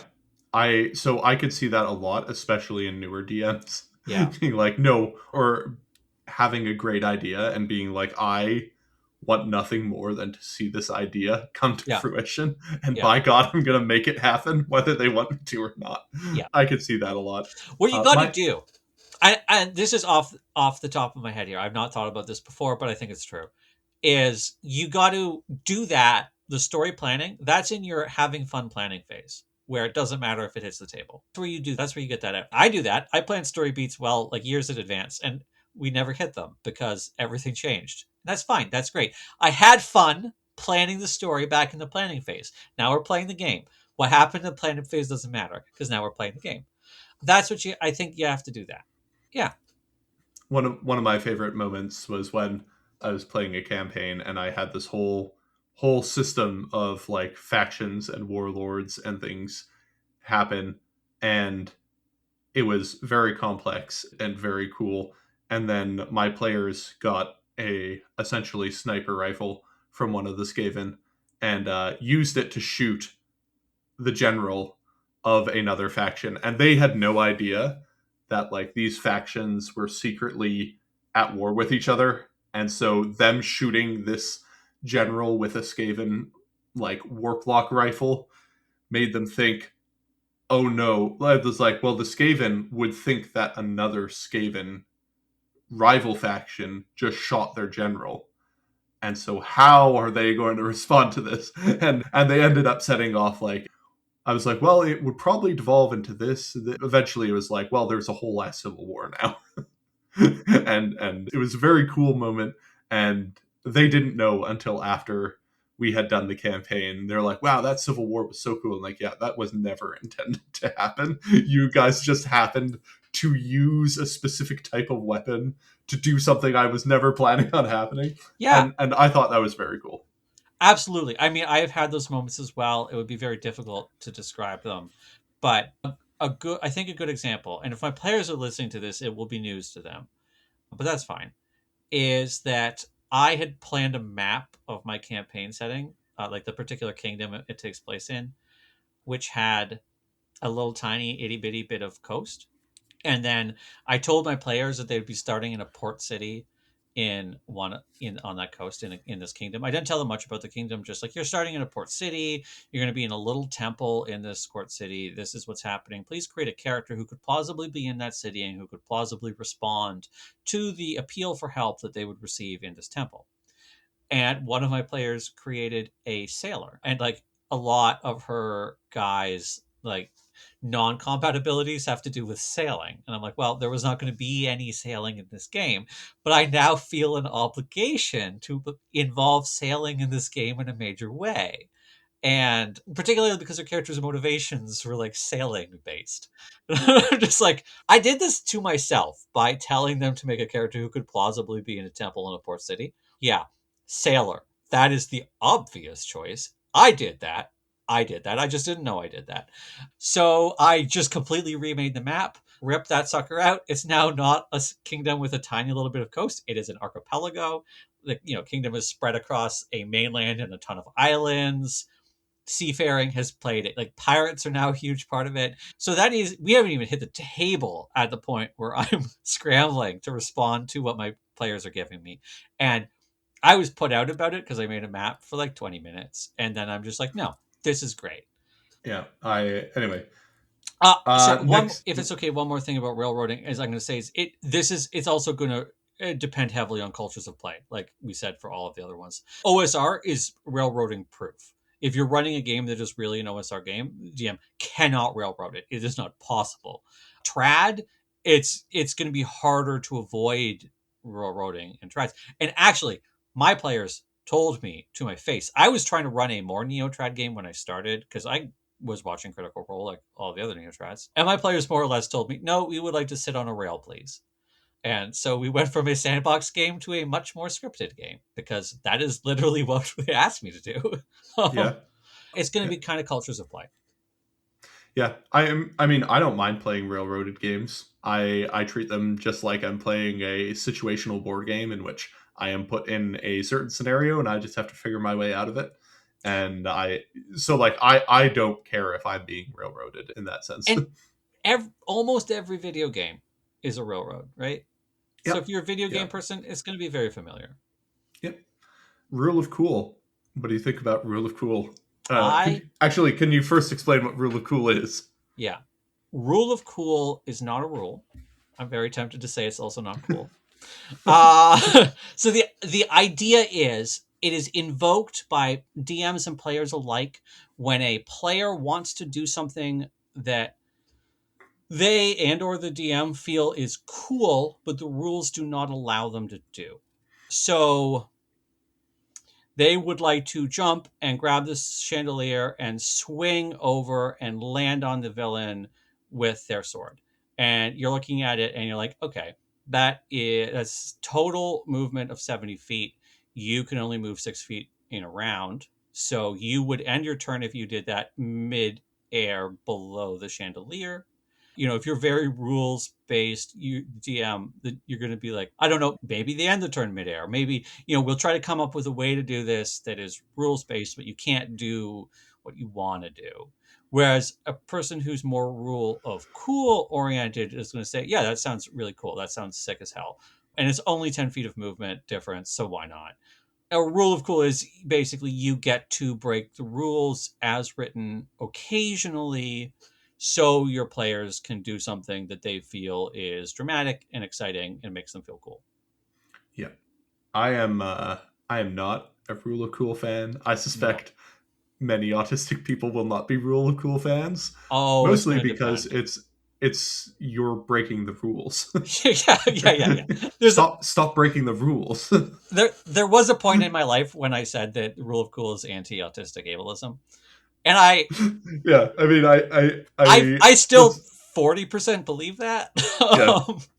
I can see some autistic people who really love rule of cool Because and they're who swear committed by to it. that pact between the DM and the player that like Yeah, I get to do cool narratively appropriate things with my player. This is a power yeah, fantasy. I get to have my power fantasy. That is a universal law. I'm yeah, making fun of people here and I shouldn't be, but like that is how it comes across. And, yeah. I uh I would suspect though that if you polled autistic people on rule of cool, I think you would get a bias against it. That's just a personal intuition. Again, I have no idea if that would actually work out.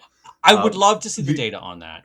I think a wrinkle here is that there are a number of people who believe it is a rule. Not that hmm. they believe it's literally written in the player's handbook, but they believe that you are a bad DM if you do not use the rule of cool. Oh, okay, yeah, That I is a could very common opinion. really. I would say it is more common than discomfort with rule of cool. Oh, okay. There is And only one form of rule of cool that I'm okay with, and it's in wargaming, modeling your models in unconventional ways to make the poses look cooler, basically. and I mean, Um, yeah. yeah, So there's another but phrase that is that used a has lot. no table impact. Yeah, right. So there's another concept that's often used or invoked, which is flavor is free, which means you can only do what the rules say you can do, but you can describe it however you like. And if you say if you know you can choose like, oh, I hit the bad guy with my axe. Okay, let's roll a dice, see what happens. Or you can say that you do a cool 360 spin and hit the bad guy with your axe. And it's like, yeah, that has no mechanical difference. So sure, you do a 360 spin. It looks so cool. You look like the really like most kick-ass guy here. Roll your dice and see if it works. Right? Flavor is free. And so I think what you're describing is kind of flavor is free, right? Like Yeah, you it would be a flavor is free thing that I'm cool with. The I became somewhat famous at my LGS for my local game store for my Warhammer Space Marine army that was all girls. They all have helmets on, so you can't tell what the gender of my Space Marine armies are at all. But I said they were all girls because the Warhammer lore is that they can't be girls. They have to have a Y chromosome. And someone got really upset with me for saying they were all girls. The backstory is they were being a dickhead yeah, to a person there. And so I was like, well, actually, I'm my going to entire troll you army. with this. Yeah. Yes. And Uh yeah, I yeah. will say The sorry, finish yeah, it. I was going to say this guy was autistic as Yeah. well. It was a situation of Autism two on different autism violence. autisms. Yes, autism on autism violence. Where Yeah. yeah. Uh, Anyway, so the reason I joked about rule of cool being anti-autistic ableism isn't just because autistic people like rules. That's kind of a trivial point. My concern, and this is a real concern, I want to be clear, I'm not joking for the next little bit, is that rule of cool relies on players understanding what the rest of the table will think is cool and is within the realm of what rules you can bend or break. So there's going to be a ability to read the room, a kind of social awareness required to do rule of cool. And if you listen to this podcast, I'm sure you're aware many autistic people do not have that capacity to the same degree as their non-autistic peers. So there is an extent in which autistic people can participate in rule of cool less than non-autistic people. And so when I say that it's anti-autistic ableism, I don't really believe that. But also there is an extent to which this is, I think, sometimes unfair to autistic players who are not able to do cool things to the degree that the other people at the table are, because they're not comfortable suggesting, oh, maybe I can do this, because they don't know where the line is between that's too far for rule of cool or that's not cool enough for rule of cool. They just can't, or we, because I count myself among this. Like I sometimes feel that way. And not often and not enough that I'm unhappy, but I can imagine somebody who has a harder time reading the room than I do. Whether that's because they're autistic or for some other reason, like a cross cultural concern, or a gender concern, is going to have a hard time with rule of cool. They're going to be less happy because their fellow players are following rule of cool, and I am concerned about that. However, on further reflection, it occurs to me that there are other players who will have a harder time understanding what the rules as written are. And so they're not going to be able to do cool things because they don't know what the rule set allows. And so I think the real thing is you have to gauge your table and figure out whether or not rule of cool is on the whole going to make them more happy or less happy, or more satisfied or less satisfied. There's a whole argument also in the community about whether we're aiming for fun or satisfaction or what. And we do not have to get into that. But anyway, the point is, I think I do think that there are going to be cases where autistic people are less happy at tables because of rule of cool, and not just because of the rule breaking, but because of legitimate, we have a disability, we can't handle, or we can't not we can't handle, we can't perform certain social activities to yeah. the same degree. One of the big reasons that I don't like rule of cool is that I can never figure out what that line is, and so I just don't do it.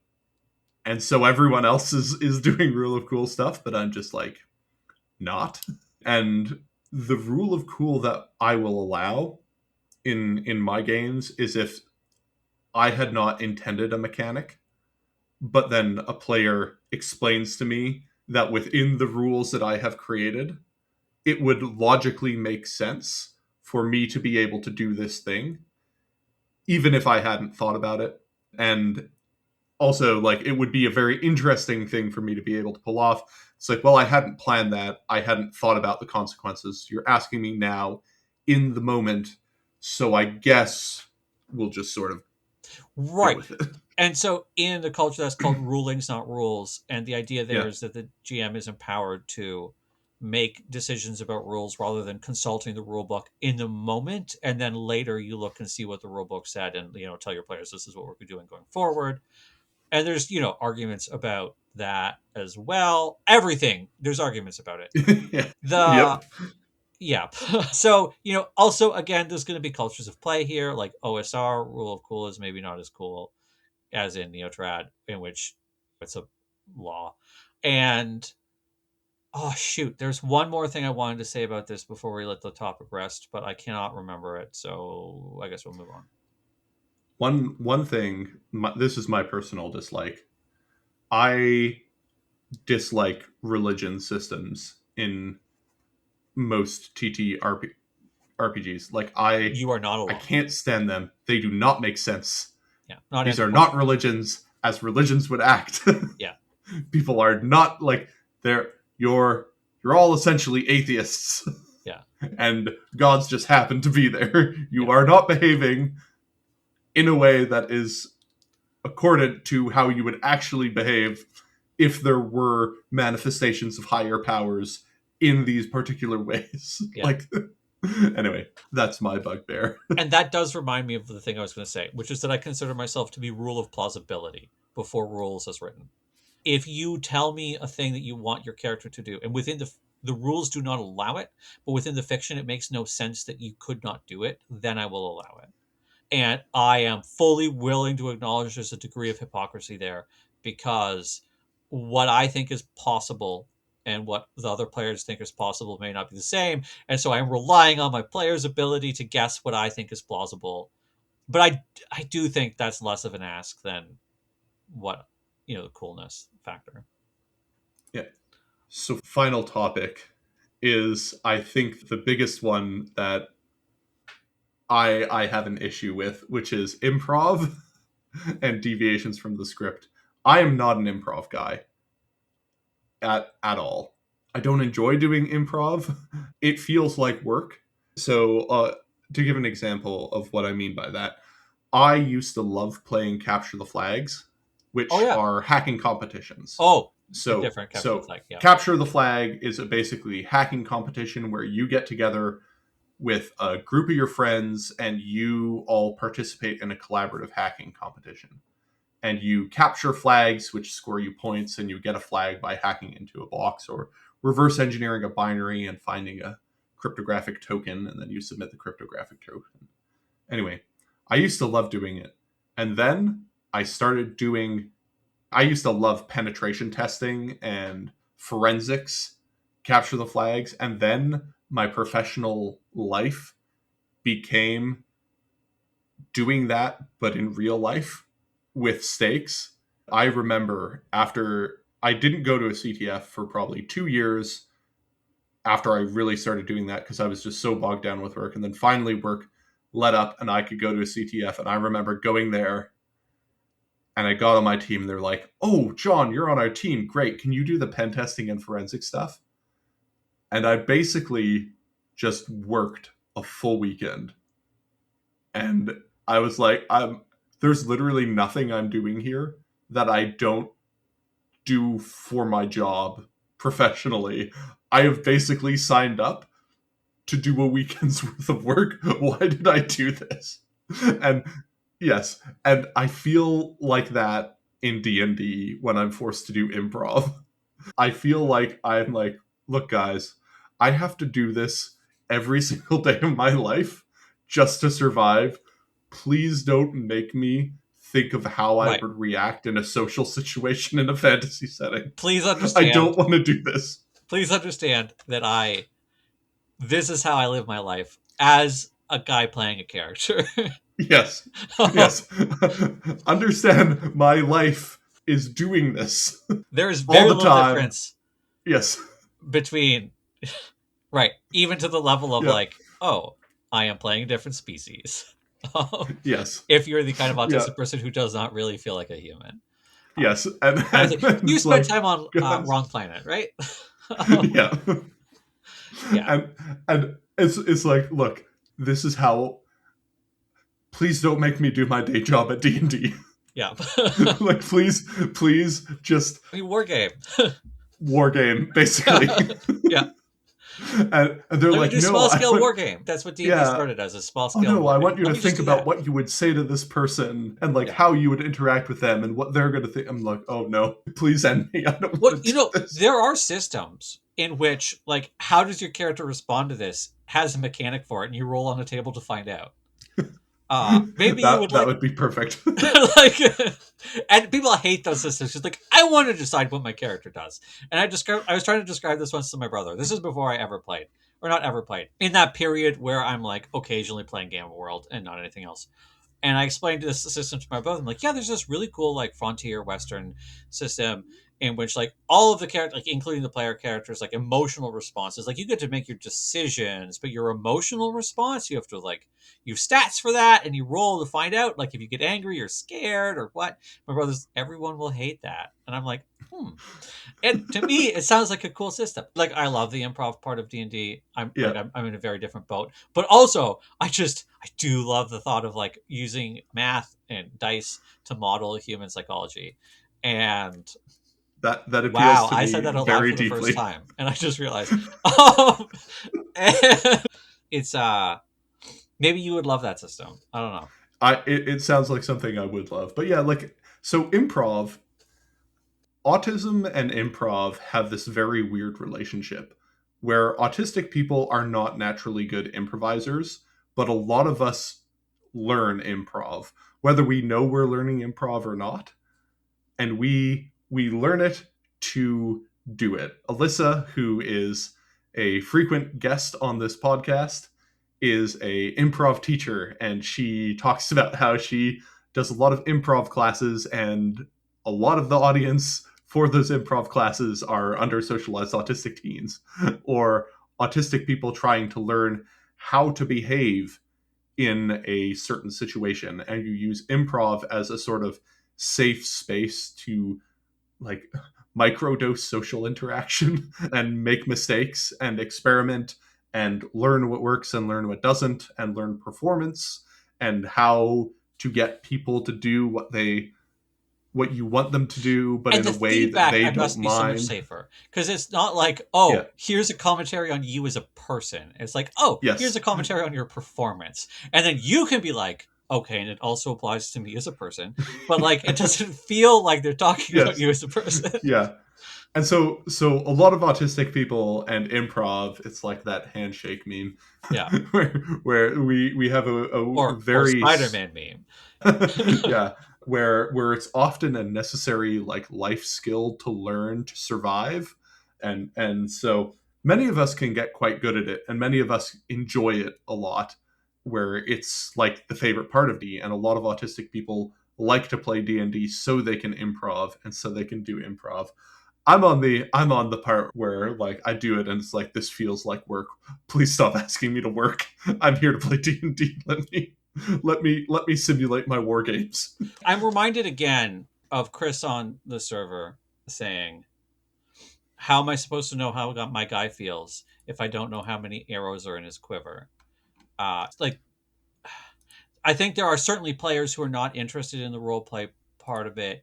Or I shouldn't. No, that's completely not what I'm saying. That's not their primary thing. They do it as part of the experience, but they need the rest of that support in order to do it. And they're never going to have their character respond emotionally in a way that's not emergent out of the mechanical situation or the combat game situation that they're exactly in. Though Chris was talking about the simulationist there. But of course, the neo-trads in particular, but also trad people like me and the story gamers, and probably for sure the Nordic LARPers, though I don't know about them, are going to be really heavier on the, yeah, I want to do roleplay. I'm here to do roleplay. The neo-trad very much is going to be a lot like, because I want to experiment and learn about my gay twink elf or what have you. That sounds pejorative, but know really, because like a lot of these players are experimenting with sexuality through their character and relationships, right? Like they're play like as in fan fiction, they're playing out romantic relationships to figure out what is this like, how do you do this, and yeah, so there's a lot of young people who are questioning their sexuality. They are probably not straight, um, and or they are, but they're trying to figure that out, and so they're going to do that through role play at the table. And if they've got people who are comfortable with them doing that, then that's great. Um, so that they're going to be big into the improv side of it because they're learning, they're trying to, consciously or not, learn about this kind of thing. Yeah. There's also an aspect where a lot of autistic people feel very cagey about improv because they find it hard to figure out what the line is. And you're in improv situations, in order for improv to go well, you need to know where the lines are and what everyone has sort of implicitly agreed to in this case. And when you don't know how to figure that out, that can be very, very difficult, and that can like just be a huge stressor. And so you're forced to improv in a situation in which you don't know where the lines are and what they are, and so you go with the most boring default standard like gray man behavior because you don't want to upset the other people in your party, or maybe you tried it before and you upset everyone and you don't know why they're upset, and you're like, okay, better gray man from now on. And so you could have that effect. Generally speaking, autism and spontaneity aversion are pretty linked. Just in general, not liking change and not liking having to deal with that. So that also factors into it. And I mean, it's one of those. Improv is also just a learned skill, and many of us haven't learned the skill. And so if you're forced to engage, like, it's not very fun to play hockey if you don't know how to skate. And it's one of those situations where if you haven't learned the skill of improv, this can be exceptionally difficult, and there's so many landmines you can accidentally tread on that you might not want to. I find a lot of autistic people in prefer like wargaming. Like a lot of the autistic people that I talk to prefer wargaming to D&D at like the LGS. So if you go to the LGS, if you go there to play D&D, you're often like to just do a pickup game of D&D. You're there with a bunch of strangers that you don't know, that you don't understand, and now you are forced to socially perform with them. Whereas if you show up to play a Napoleonic war game or to play Warhammer or something, or Magic, you don't need to perform anything. You're there. You need to know the rules, and you need to know your rules, and you just need to But that's know true of how to D&D perform. too, right? Like for Yeah, D&D you got to know both. yeah, yeah. And so for D&D, you need to know both, and so that can often be a like difficulty for autistic people, but especially on the sort of theater kid side of D&D, there is a really heavy emphasis on how D&D is basically improv, right? Like we're talking about Critical Role and Dimension 20, where it's basically just professional improv people and voice actors doing that. And especially in Critical Role, there is such a strong emphasis on the individual characters as characters instead of as character sheets. Sorry, character sheet is the term for the set of rules and statistics that represent your character. And yeah, so they're really leaning into their improv skills by having individualized character arcs and relationships between their characters or between their characters and NPCs, which is a non-player character, meaning a character represented by the DM. And yeah, I don't know where I was going with that. Yeah, well, it's like this is often what people think D&D is, and so that can often make it more difficult for a certain type of autistic person. If they have theater kid autism, they'll probably be fine with it. Like I think a lot of the super fans of D20 and Critical Role and things like that probably are the theater kid autists who are fine with that. You had a really good thread about this type of thing, talking about Daggerheart. Can you explain what you were trying to do? Because I think this sort of gets to the heart of a lot of discussions around around improv and things like that. Yeah. Daggerheart is a game system that is put out by the people who do Critical Role. It is sometimes described, such as by me, as a game by theater kids for theater kids. I like little parts of it, partly because it scavenged cool parts from other systems. It is very much like a patchwork of the cool things from different systems, but partly because there's original ideas that are really cool. They're doing some things with hope and fear dice that you don't. I think is cool. I just want to say that. However, really big however, the way they handle initiative, I it makes me uncomfortable just to think about it. Like literally, the skin on my back right now talking about it feels. I don't know if you've ever broken out into hives before, but it feels like I'm not going to break out into hives. But it does have that sort of like prickly, awful feeling just talking about it. So the way so initiative is how you decide in what order the characters can do their moves in combat encounter, because simultaneously deciding like, oh, even though in a real battle the people will be swinging swords and stuff at each other at the same time, is really hard to model that in systems, though some systems do it and some systems do it well, but most don't. Most of the time you take turns, and so initiative is what you call the process by which you decide how you take turns. Daggerheart's process is, in my opinion, not a process at all. The person who goes first is the one who either narratively makes the most sense to go first, or as I heard it described once, whoever grabs their dice first. Um, that's going to sound great to some people. So then the next person who goes after that person is the one that makes narratively the most sense, or I guess whoever grabs their dice after. There's, as far as they call it the spotlight system, and the spotlight moves from one person to another, but the characters, the player characters, basically trade actions back and forth until someone fails, and then the villain characters get to continue, can do the same thing until they fail. So there's no set order in which the players can go. I understand the appeal here, because I've run encounters in which a person who logically it makes sense that they would go first roll really low on their initiative roll, so they're very low in the turn order, and it doesn't feel right because you feel like, no, this character set up this character, other character's action, those two should go first, but the second one is way down in the bottom of the list. That doesn't make sense.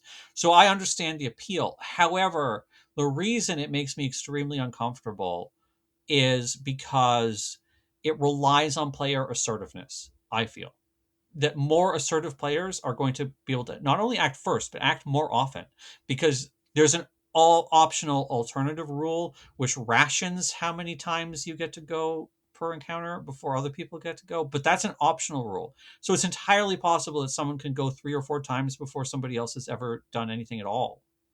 Um, and so it relies heavily on assertiveness and on a player's comfort with the group and the player's ability to say, oh, it's plausible that I would move next. So they have to be able to think on their feet as well. And so I think it just relies, I think it's going to exclude people who are not as comfortable at the table for whatever reason. And, that's going to include because they don't have very good social skills. So I just, it makes me antsy. I know that I would be unhappy to play in a system as a player in a spotlight system. I would never know if I was acting too often or not acting enough. This has to do with turn taking and conversation. Like, I know I'm bad at it, and I work hard, really hard, at not being bad at it, but I am still bad at it. And so this feels like I have to, well, like you were saying, like I have to do this all the time. I have to try and figure out when I'm talking too much or when I'm not talking enough. And it's tiring, and it's my least favorite thing about social encounters is turn taking and conversations. And I think it's really important, and there are people who are much worse at it than I am, but I'm still not good at it. And I love initiative systems and combat in games with combat, because I don't have to worry about that. I go when I go. I get to do a set number of actions per turn. Like, I get to, if you're playing D&D, I get to do a move and an action and a bonus action and maybe a free action. And like I know exactly as much activity as I can do on my turn, and I know when my turn is. I can plan ahead. My plan might not work. Things might change by the time we get to my turn. But it gives me so much comfort. And simultaneous initiative systems are also great for the same reason. You only get to do so much, when you go, etc. But in this kind of spotlight system, I have to make sure I'm not acting too much. And you have to do that in D&D all the time anyway, out of combat. And I do find that stressful, but not so stressful that I can't play it. I just feel like in a thing like this, man, you're taking away one of my favorite things, which is structured accommodations, like social accommodations. This is a technology to make social interaction better, to help improv by putting rules around it, and you're taking it away. And that makes me really uncomfortable. Sorry, obviously, I was doing a terrible job of turn taking in that rant. Yeah, no, I think that's a good place to cap this off. We've talked for 2 hours and 15 minutes so far. So for whoever donated to the Against Malaria Foundation, I hope that you feel like you got your money's worth out of I our, do our too. discussion on autism and TTRPGs. Thank you very much for the donation, and hopefully other people also found this discussion as interesting as I did. It's very good having you on, Christian. Thank you. Any parting words for where people can find you or your relevant blog? Yeah, as I alluded to, I have a blog. It is advantageonarcana.bearblog.dev. If all those parts are one word. If you're having trouble finding that, I frequently link to it and push it on my Blue Sky, which is cerhendrix.bisky.social. Those are the places you can primarily find me. And I will link those in the podcast show notes so that you can just click on them. All right, that is it for me. You can find me on X at Christianity On. You can find me on Blue Sky at Christianity On, bluesky.social. You can find me on email, christianityonthespectrum@gmail.com. You can find our Against Malaria Foundation fundraiser at againstmalariafoundation.com/Christianity On. And the link for that will be in the show notes if you would like to donate. Again, I can't guarantee you I will do an episode you request if you donate a large sum of money, but it will nudge my hand. Anyway, thank you all very much for listening. I'll see you later.